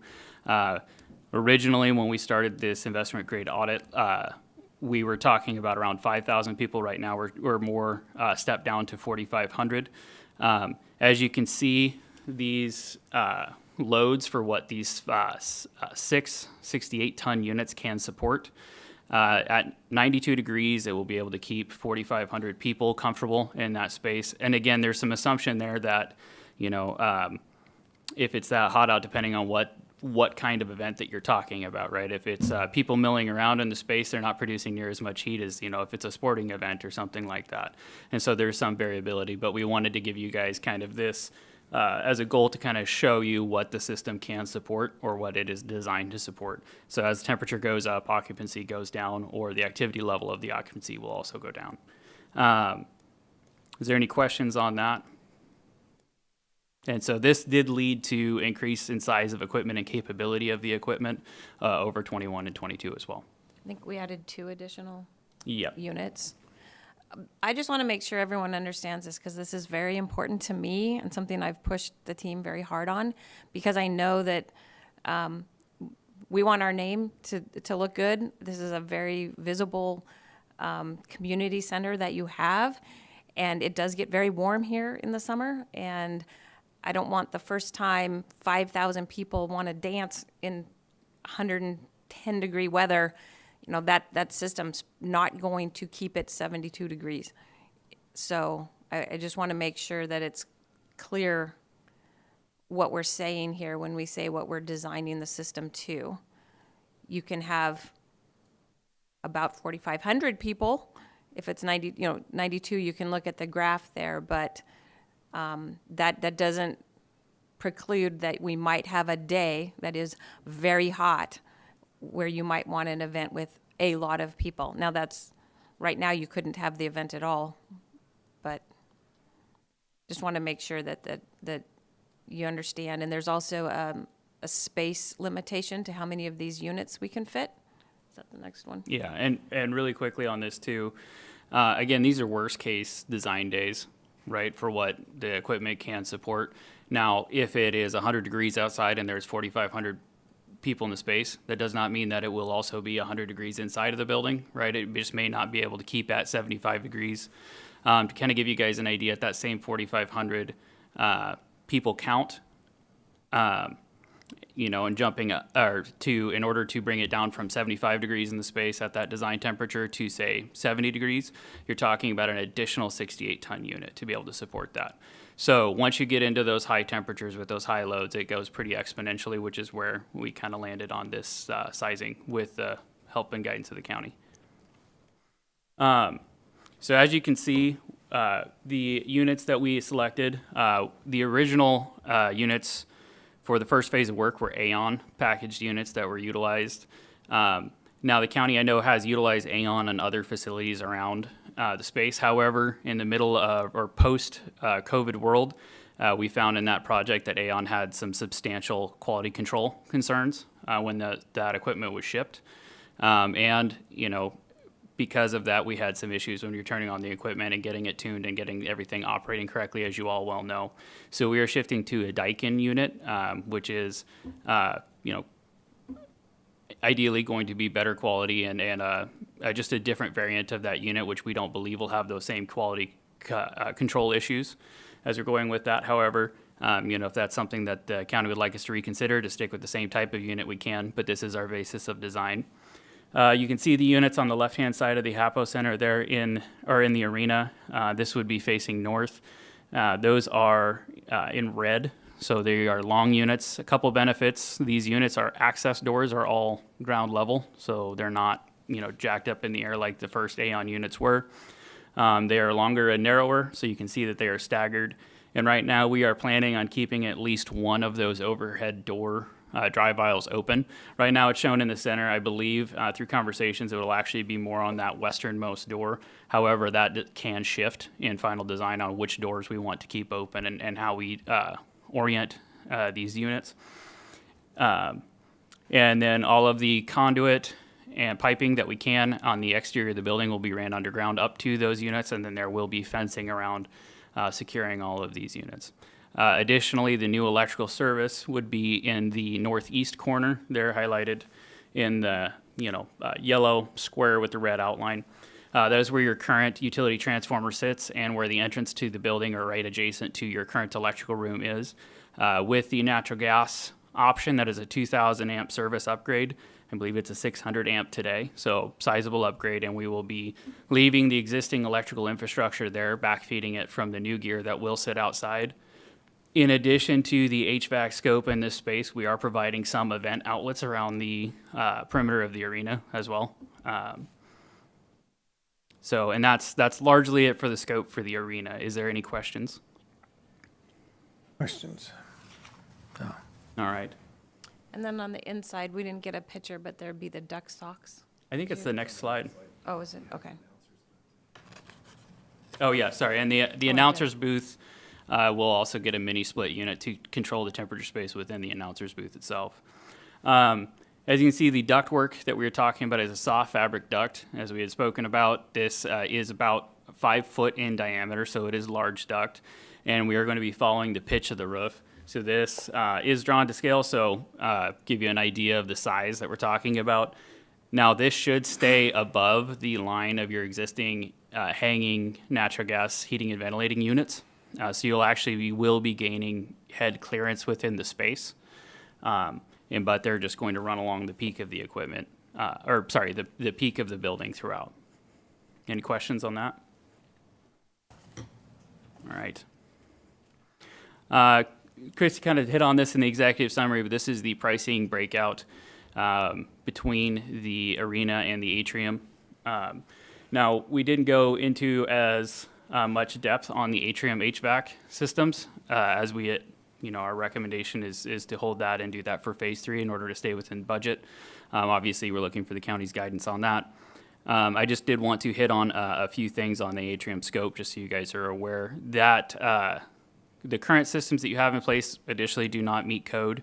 In order to do those as part of this project, we would need to bring in a dedicated outside air ventilation system, sometimes referred to as a DOAS or ERV, energy recovery ventilator systems, to ventilate those spaces. And then it's a lot of refrigerant piping ran. And technically it is 2 separate systems, one on the north side of the atrium to serve the large, and forgive me for not remembering the exact conference room names, but there's a large conference room in the center that can be split into 2, and the office spaces.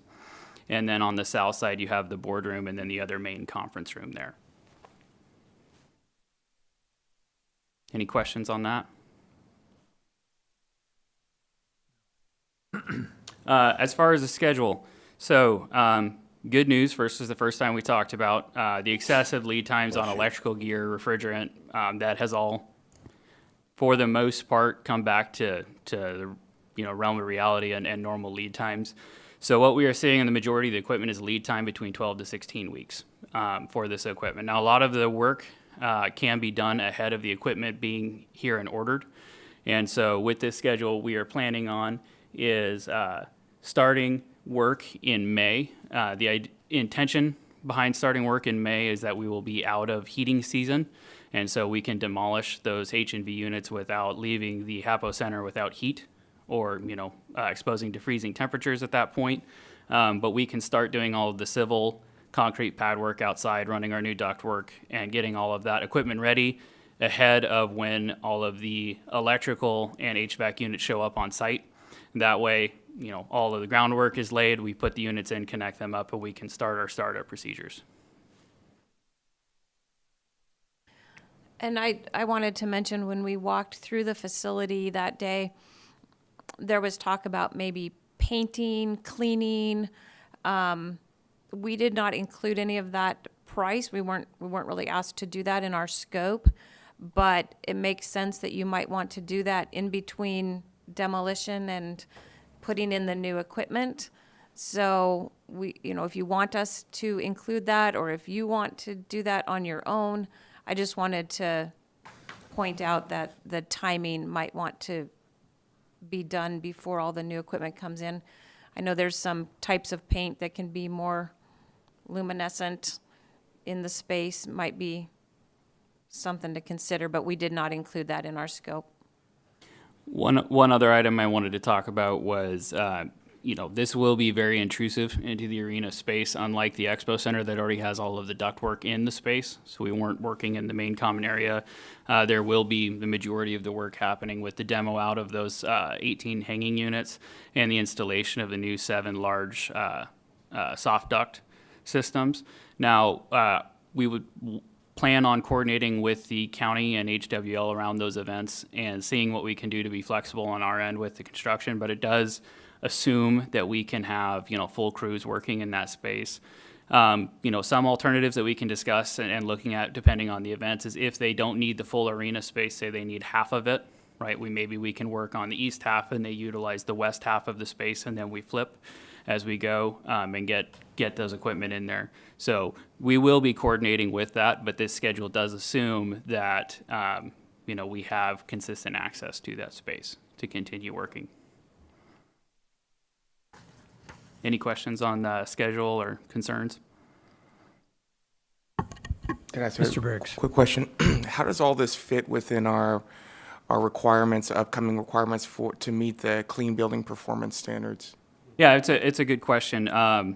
This equipment is more efficient than what you have today. On paper, a lot of the equipment isn't working, but we do believe this will bring you closer to the target. It will not meet the target. About the compliance. Yeah, sorry. It's a good point. So on a high level for clean building performance standards, you basically have, 4 paths to be, compliant. You can demolish the building and get rid of it. You can meet the target. Those are the two extremes, right? And then you can, pay a fine, which you don't want to do. The other thing that you can do is called investment criteria path of meeting compliance. And this basically means that you need to look at the building and do any low-hanging fruit energy efficiency gains that you can do. Basically anything that pays back for itself within the life of the equipment. Now, the full CBPS audit has not been completed on this facility. However, looking at historical projects where we've done that, we've looked at that for other clients in the past. The two large things that stick out that generally come up as kind of the bigger cost is a new control system, building control system, which you will have, and you already do have for the majority of your building, and new lighting, which you also already have for the building. So I say all of that to say that I do believe this building's path to compliance could be achieved through the investment criteria path without major investment from the county. Which basically just says to get it to compliance would not be cost effective, Yes. is what we would be telling the state.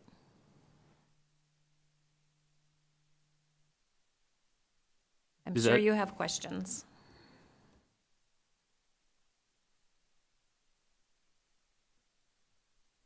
So even with all this work, we're not going to be compliant.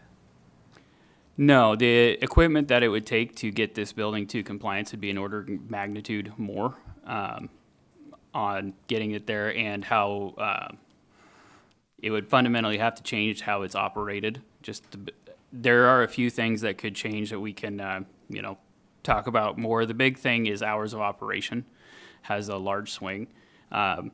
Your clean building performance standard target, and I may end up being a couple numbers off here. I apologize. I was watching a baby yesterday morning and trying to come back up to speed. So, but I believe you're right around 37 EUI target is what your target is today, and that's under 50 hours a week of full-time operation. If that was to go up over 50 hours a week of operations, you'd be in the mid-50s, so it gains you 20 points, and it gets it much closer to being achievable. And when we looked at this back in 21, 22, with the first and second phase, even at that time, by itself would not meet the target. However, you do have 2 different utility services on that building, which according with net metering parameters, I believe through Franklin County PUD and the state, you could put 100 kW of solar on each one, or attribute 100 kW of solar to each one of those services, and that would meet the target, or it would get you very close on those initial assessments. Again, not recommending solar, just a single pathway to get there. And at the time, that was believed to be the most cost-effective path over and above going with extraordinarily expensive, complex systems. I think 2 things. Well, one is Commerce would still like to give you money to put solar on. I know the decision was to not put the solar on. We do have clients that have received the investment tax credit back, so we could walk through that and revisit that again. But the investment criteria path that we talked about is a legitimate path to that the state has out there. So even though the building's not compliant, there is a pathway to avoid the fines. How much is the fine? Ooh, we had that, Yeah, we did. So the fine is, the $1.50 per square foot. effectively, so it's prorated out to a maximum of 18 months at $1 per square foot plus a $5,000 administrative fee. So if you want to look at the max potential fine, it's $1.50 a square foot, and I think you're right at 130,000 square feet. So that gets you to like 195, like right around $200,000, Every 5 years, give or take, depending on the compliance cycles. But unless they change it after 5 years. correct. 40,000 a year. Mr. Danzel. Thank you, Mr. Chair, and I had sent, and actually, Bill is here, so I've sent a letter to Commerce and Enterprise Services, kind of laying out our frustrations with the fact that the building was financed and funded by the state and through grants to the county for the Tri-Cities Regional Agricultural Center. Okay, we've never made money on it. It's turned into an event center now. It's hard to make money on running an event center. HWL has done the best by far that anybody's ever done. And that kind of one of the cruxes that I mentioned is that, and I really believe this, and so, but I believe that this administration in Washington State is so at odds with the federal administration when it comes to all this stuff, that my explanation was, and I believe this wholeheartedly, is it's an administrative absolute nightmare trying to respond to this. And I believe that the tax credits are going away. And I know that I might be, people might think I'm on Neptune for that, but I think they're going away quicker than people think. And executive order is pretty easy to do, and it's a stroke of a pen. So I think that kind of one of the things that makes this so uneasy is that, and I want for the edification of the people that might be watching and our constituents to know, that this was funding that came as an appropriation by the state, that we're now going to be regulated by the state, fined by them, even though we're applying for grants to go after not being fined by them to be able to live up to this obligation. And so kind of my question was back, and this is a too pie in the sky, I know. It's bigger than for here today, is like, if there's ever like a chance for the state to look at a model, like most other states, Nebraska being the one that comes to the top of my mind, to where they have project beginning to ending funding, so that you can come into compliance and not play this game of like, we're trying to come into compliance, so we have to get another grant, and that's a whole nother set of requirements that might sign us up for a whole nother set of paradoxes that I don't know that we want to get ourselves involved in. And I always give the example of, at Ferry County, we agreed to a grant where we had to become completely carbon neutral by 4 years ago. It was my first term in office, and that's how long ago I got elected. So we ended up not taking the money and sending it back, or selling what we used it for to sell the equipment and sending it back, and we took a hit on it. But I wanted to provide a little bit of an explanation as to why it's my opinion anyway, that Franklin County and all these counties are caught in the crosshairs between two political agendas that don't line up with one another. And again, we didn't ask for the money, it was appropriated. Now we're going to find ourselves in a position of getting fined by it, by the same entity, the state of Washington. And so it's very frustrating. It's a very frustrating thing. I know it's frustrating for McKinstry to go through as well. But this is why I sent the letter onward to the folks at Department of Commerce and Enterprise Services, and I wanted to provide the board a little bit of context as to why that is. Thank you. Thank you. Mr. Chairman, Yes. just want clarity on the fining process. Is that, if you're fined, is that 200,000 on the year that you're fined, or is it prorated over 5 years at 40,000 a year? So I believe at 18 months past your date of compliance, I believe is June 1st, that is when the maximum fine accrual will hit, and you would need to pay that full fine basically a year and a half later. So it than might the be date. prorated over 5 years, but you got to pay it all up front. You may, yeah. Yeah, that would be my understanding. I could be wrong on that. on how the actual finding process goes. I do want to reiterate that I do think for substantially less than the fine amount that the county could apply for that investment criteria path compliance, because I do believe that the county has already spent the funds to do the low-hanging fruit or the cost-effective energy upgrades, the lighting, namely, and the building control system. And so that would be my recommendation, is to pursue that path.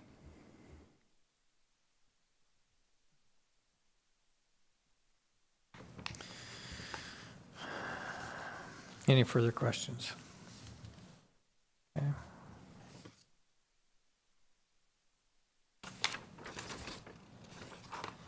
Well, if there's no further questions, thank you for your time. Okay, thank you. All right, thanks. Franklin County Strategic Plan presented by Brian Danzel, County Administrator.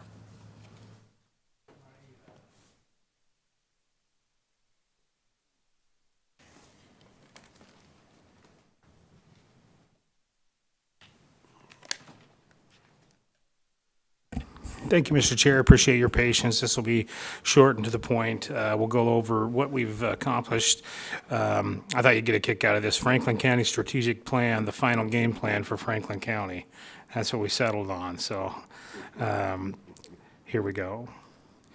Strategic foundation and alignment with our county mission. Our mission, as pardon me, has been discussed ad nauseum through these not only these sessions but also through our outreach.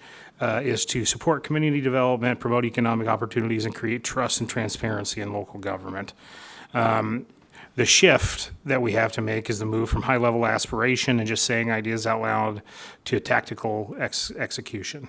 And the core objectives are, as I have understood them, protecting the road fund, modernizing land use, and strengthening fiscal oversight. Securing public infrastructure fund, constant pressure on the road fund, zero grant funding for local paving. Some of the action items that we've actually discussed, we formally defined, well, this is before and after, is to formally define diversion and adopt a resolution to protect funds. We've done that. That's been part of our financial policies that I've worked hand in hand with the auditor's office, the accounting division, the treasurer's office, Council Briggs. A whole slew of folks have had their eyes laid on that. And the idea is being, if we can do a public infrastructure fund, that we could get to the outlying areas. Right now, as it is, it's pretty hard to fund those because, as you all know, when they do the 6-year transportation improvement plan, they'll do use counts and see where the highest volume of traffic is. But if we're wanting to do above and beyond, we might try to do a public infrastructure fund. Alternative revenues, whether it is our new tablet rental program, reviewing ILA's policies, franchise agreements, most likely to realize some revenue that isn't budgeted for. The flip side of that is we're going to see some expenses that weren't budgeted for as well, right? So we've got to keep that in mind. One of the biggest areas of opportunity is surplus land sales, inventory, unused county land, and using the auction revenue to capitalize our infrastructure. Building code update. I know that Wes will be excited to hear about this, but to fully adopt to the best of our ability with local, obviously, control, and local control being the main element here, the 2021 standards. We've talked about enhancing the speed and consistency of permitting. I think that that's actually more important a lot of times than even the cost. We've talked about that. Your gentleman's background in business and development, that there's an agreement there, I believe, that the permitting sometimes is the biggest pain. And then also out of the planning, building, and economic development department, this is our 20-year horizon for growth management, so we'll have a comprehensive plan update. And so I know that Wes has already launched that, and I know that the idea was full adoption by the end of this year, hopefully in the fall. I would say just remain flexible on that because you can't really control that process a lot of times. It's tough to control some of the hiccups and some of the public participation issues that may arise out of that. We've talked about the Public Infrastructure Fund. What does it do? It creates a bridge to fund an infrastructure now to support future growth.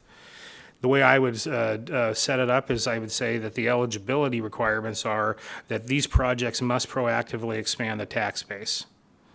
I think it's kind of like, think of it as an opportunity zone when you think of opportunity zones. It would be, and the one that just sticks out because I drive by it every day on my way home would be the Mesa store, something like that, where they could be able to utilize the public infrastructure fund to be able to keep a rural outlying area afloat and have not just a gathering place, but to have some sort of commerce taking place out there, some place to go buy groceries.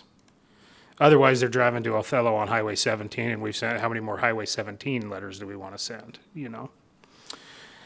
Fiscal Accountability Oversight Initiative, addressing the budget in a way that is transparent, doesn't rely on gimmicks, and promotes sound stewardship of taxpayer dollars. New controls because of the work that came out of working with the auditor's office, the accounting division. We have a centralized, contract hub where we all we jump team approach our ILAs now and take a look at it. Council Briggs is invaluable in that as well. And our county financial policies, formalizing cash reserves to ensure a healthy backstop for uncertain times. This to me is probably the most impressive, that we were able to do that and actually hit our goal that we put out for ourselves this year. In addition to this, I'd like to talk a little bit further about some ideas that I think that we should institute. But let's look at an implementation timeline. So we've already sort of taken care of the road fund ring fencing. So we've left that alone. You gentlemen made the decision not to raise taxes, not to raise the lid, and to not hit the road fund. And so that part has been successfully enacted. Launch permit enhancements. I think that we've talked, every single time you talk to Director McCart, that's what he's talking to you about, is how they can enhance speed times. The ability for him to have the appropriate amount of staff, I think, is important for that. I think that that was one of the asks that Director McCart made that we agreed to, and that was critical. I think that we should, and I've already got you multiple times now, a draft of the Public Infrastructure Fund Charter. Just need a little direction on that. We can just turnkey that. Surplus, sell, swap county-owned lands that don't have a use. That's, I think, as easy as reading it. I don't think I need any more explanation there. Executive comprehensive plan workshops and finalize a more user-friendly comprehensive plan. And when I say user-friendly, it's not to say that we're going to disregard components of what we must statutorily take into consideration. However, I think user-friendly means also the ability to understand, especially for the building and development community, in a clear, cogent manner, what we are talking about, so that you can explain it in a couple sentences instead of a couple of volumes, verse and chapter. So that's my hope on that. Full implementation of centralized contract reviews. This is something that's already underway. As you well know, as we've already looked at some ILAs that were not, that didn't set well with the commissioners. Progress to date and strategic goals and current milestones. Obviously, we've protected the road fund. We're ready to go on infrastructure. The building code update is underway, and the comprehensive plan is as well. Land asset management, we're down the road on that. The Public Infrastructure Fund, it honestly, it just takes, like I say, a direction if you want me to do that and when, and just setting up meetings. The comprehensive review of the county policies is taking place to reflect the modern operational landscape. Reserve milestones, achieving critical reserve targets that align directly with established budget priorities, and we've reached that in our first year. And then we went to the contractual oversight. But one of the ideas that I had, and I am glad to see Auditor Beaton here, but one of the ideas that I had is the thing that I think, just from a game plan perspective, if you're looking at this as an operation and trying to really take best control of the finances, there are enough funds available across the budget that the auditor manages that I think that we should create what's called a budget analyst position. And I think the reason for that, the justification for that, is that every time that we have the issue that you talk about where grant funds are expended and then you don't know if you're going to get them again, revenue forecasting, being able to see all these different moving parts from the state, being able to understand what a $200,000 fine would look like and how we'd pay for it and where we would pay for it, being able to tell us, listen, it's August, and if we don't change way right now, we're going to have to lay 22 people off next January. And the beautiful thing is that it's already available through existing funds, that we wouldn't have to add anything into the budget. And so just something to chew on. I would like to move in that direction, though, because as we continue to look at all of our interlocal agreements, and I think that you guys see this anyway, when we're going and looking at interlocal agreements, and we're standing up public infrastructure funds, and we're trying to stand up some of these other entities that we're trying to stand up. And we've made a remarkable amount of progress, I think, over the last year in doing all those things. We need someone who is just focused on all these moving pieces so that we can be able to best prevent anything bad from happening, but also to forecast down the future so that we're in our best possible financial position. And so I don't know if you have any questions on that, but that's one that I'm adamant about, frankly. I went to the auditor and probably had to convince him, because it's never easy to come and ask for, using funds to create a new position, and I don't want to have to ask to do that either. However, while it would be within those budgets, and we wouldn't have to expand the current expense budget, I think a budget analyst position is required to move forward, and if we really want to do all the things that you all want to do. And finally, a unified strategy for the future. One of the reasons I want to do that is I want to be able to protect existing assets, not just the road fund, but also to secure our infrastructure, modernize our systems. Commissioner Baumann, you'll ask me all the time, subscriptions. I would love if this person could take a look at subscriptions, see if that fits into our budget, and it would provide us less guesswork. It's kind of like the financial policies in general. I would lean on this individual to, really be here for you all to have as a resource, that you can pick up the phone and be able to call this person, and they'll be able to explain to you in very, very detailed accounts exactly what fund you're talking about, what goes in and out. They'll be able to talk very clearly on both the federal and the state fiscal years, where they begin and end, and reporting, and so on and so forth. So to me, we can make all of this happen. We've been able to make a really good jump on what we talked about in the very first string of meetings that took place on our strategic plan. I think that that's the one thing I need to be able to do so. And so that's the end of my presentation. I would be more than willing to answer any questions or go back to a slide if you had any questions on any slides. But that would be my question for you, and my ask is that we're able to utilize funds that are already within current expense to put together a budget analyst position that would be able to keep us on track, because it's going to be a bandwidth issue at this point, where I'll just run out of the ability to do everything and all things. Thank you. Thank you. Questions? Thank you, Brian, for all the hard work that you're doing. And you've heard me say this 100 times, that I feel like that every time I ask you a question, I'm laying more on your shoulders, and that's not fair. But at the same time, that is our responsibilities as commissioners, is to ask these questions. And so the subscriptions thing is something that is remarkable, how expensive it is for a software that's a duplicatable thing. I do understand it. I pay it in my personal business. And so I met with our IS director and asked some questions about that, and he's working on that. And so I'll give you an example. In my private business, some of the software that I purchase yearly is a CAD software. And there can be individual segments or modules in that CAD that can double the price of it.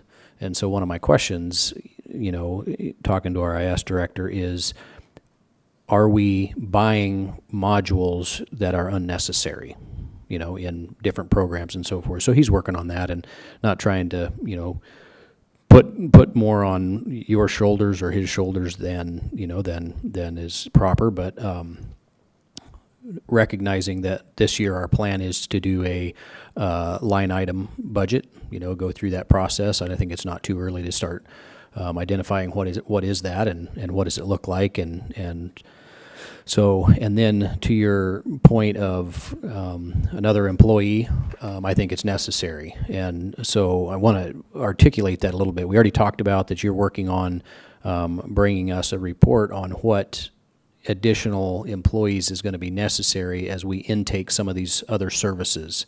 And as you described, I believe it is already budgeted for some of these, for some of this stuff. A budget analyst, I think, is a wise thing to do. And so that would be something that I would really be interested in, is kind of having a look at 6 months from now, what does it look like? Because it is going to be necessary to hire some additional employees to handle and manage, human services, veteran services, some of these things. That is a necessary thing that's coming, and appreciate the hard work that you've done on it. And as presented, I'm in favor of it. Need a little more information, but look forward to having some of these difficult conversations, and believe we're making a lot of headway, even though it's hard work along the way. Thank you, sir. I'll provide whatever it is you'd like. Thank you very much. Mr. Chairman. Yes. Mr. Danzel, the budget and analyst position, is that a position, in your presentation, is that a position that you think we already have in the courthouse, a person that could run that, or do we need to hire a new person? And what department would this budget analysis be accredited to? Would it be the auditor's office or the commissioner's office? I think it'd be the auditor's office with an agreement, or even like I don't think you have to be this official memorandum of understanding, but kind of what the auditor and I have talked about is that it would be run out of the auditor's office, available to myself and the commissioners on these questions. And yeah, I already have a good idea of a person that I'd like to see in that position. That's already currently in Currently works here in the county. So it would be no more expense to the county's budget. No, it's all, Matt, you correct me if I'm wrong, Auditor Beaton, but the way that I went through and we reviewed all the budgets, the different budgets and the pockets of money that the auditor has available, and we have the money to fund it. We do, and I think, so since Mr. Danzel's come on board and the number of changes, and we've all seen them, the number of, focusing in on the financials and trying to understand the numbers and then not only track them, and he's, as is the case with all the departments, the auditor's office has done as much as we can. We do have to help and assist in that. But as you want to move the ball forward, and not only analyze, but as we say in the auditor's office, inspect what you expect, which is, when you guys make a decision, it's been this way in the 15 years I've been here, people will come up and they'll say, oh, it pays for itself, or it does this, or it does that. And there's always the out years, and there's all these other concepts that need to be, or it's funded by a grant, and then when the grant falls off. And so this is the direction that he'd like to move in. And we have a position that's still open. It was from last year's, we had to fund our own COLAs, yeah. And so what happened was, we're up against, he just had asked and said, hey, this is what I'd like to do. I mean, ideally, if we save enough money, eventually however you do it. But it really does, it's more efficient, I think, at this point to get, most of these services from us at this point, and hopefully it can drive enough that it'll work the way he's hoping it will. And we're completely on board as far as, what we're trying to do. So, I mean, it was just a kind of a organic discussion, but I think it gets him part of the way there, most of the way there for what we want to do. And as it grows, then we can see if it's money well spent or not. But I think it's doable. I mean, whenever I'm always a little leery after all these years. Someone's, oh, it pays for itself, or, oh, we got all the money. I mean, around the edges, the answer is yes, there's a position. And yes, we all know how budgets work. And when there's an open position and unexpended, but allocated or budgeted funds. So the answer is, I think this is a good move. It's a good move for you to be able to, he is in my experience, up against his ability to process it all himself. He needs something he can lean on, give a project to, and have it come back with whatever you guys are. And then you kind of have to pick and choose, because sometimes the ideas outrun the the amount of time we have. We got to finish the one you gave us 2 months ago, or whatever it is, right? So, but yes, this was a discussion we had, and I think it's his regular meetings with accounting staff. This kind of came out of that, and it's really Mr. Danzel's trying to get it done for you. So I support it. I think it's long overdue financially. So Thank you, sir. Thank you. I would agree. I support it. If we're going to be successful, we need to have a plan.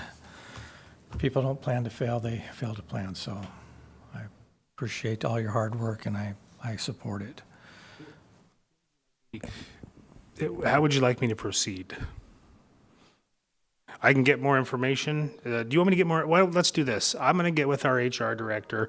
I'll get more information and have it available next week if you're ready to act on it next week. And if not, then you don't have to. Does that sound fair enough? Sounds good. All right.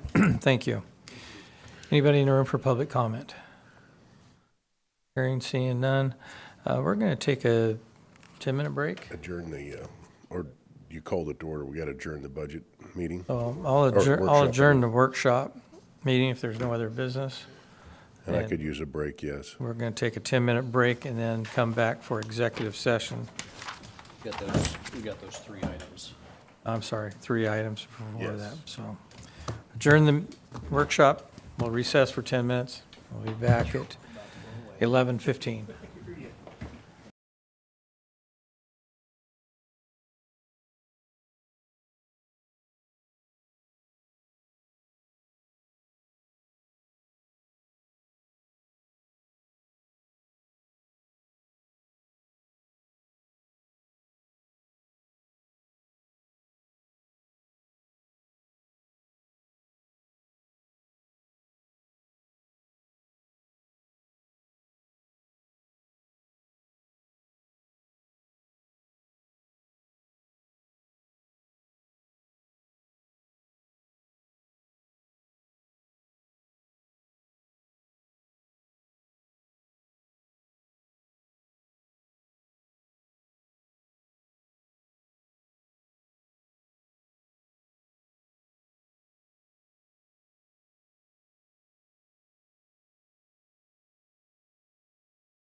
And I think we have a closed session too? Okay. Hey, Rock, you gotta go into executive. So we are going to open the meeting back up and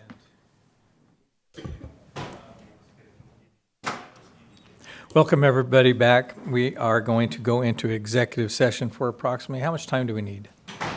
20 With our minutes? amended agenda, we were going to do those 3 potential action items and then executive. Open the door back up. Sorry about that. That's just the way we amended it.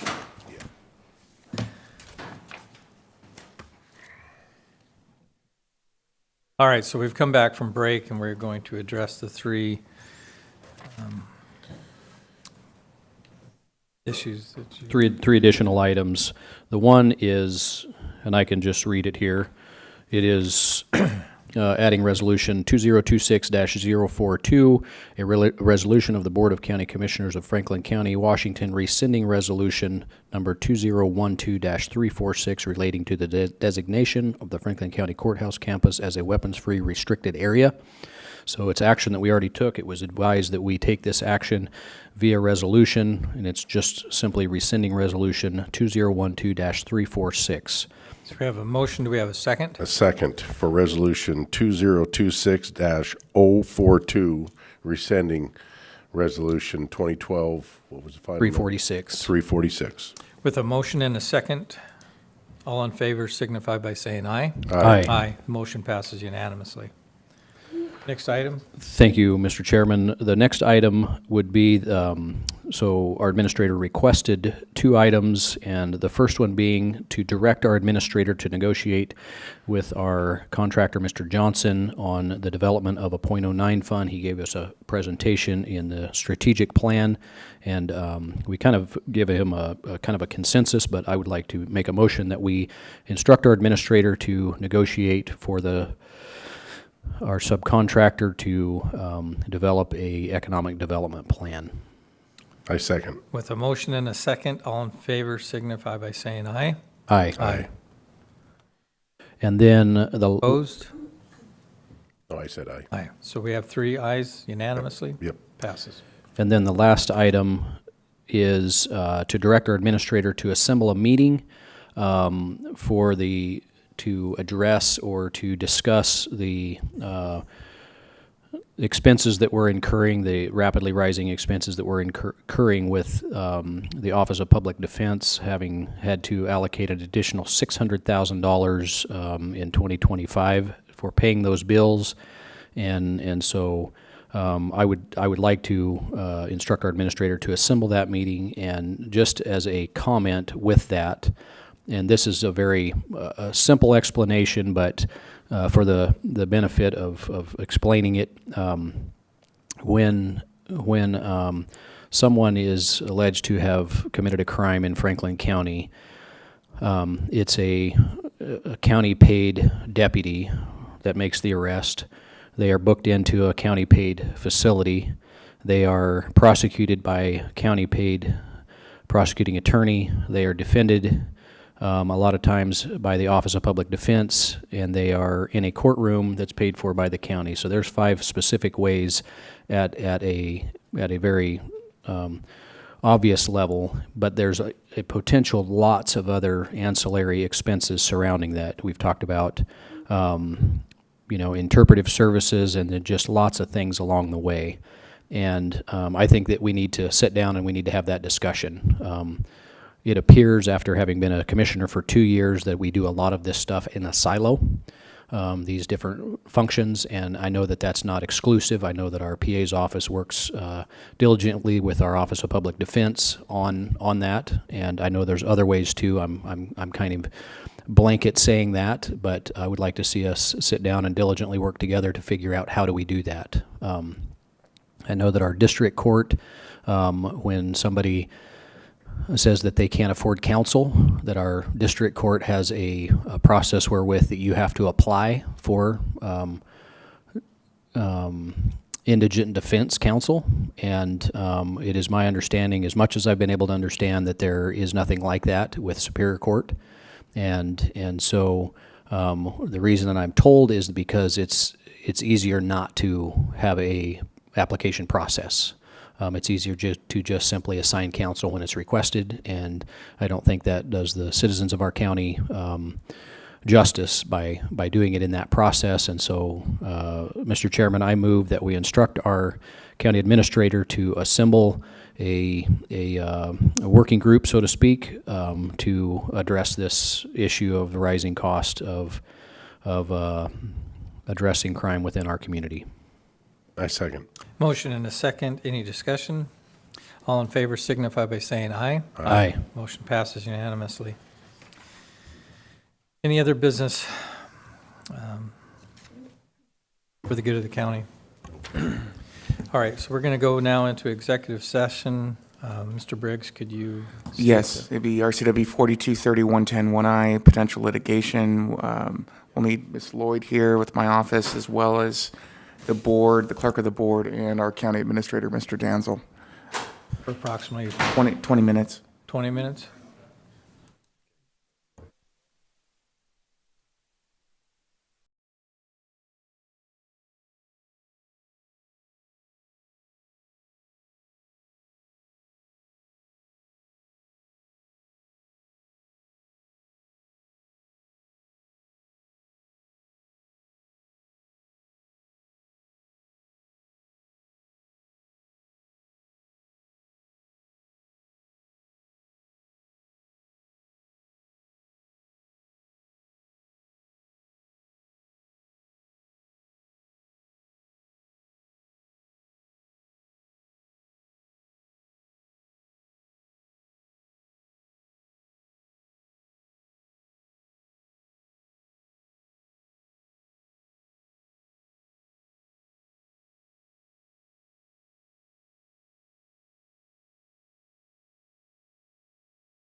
get his phone number. I don't know.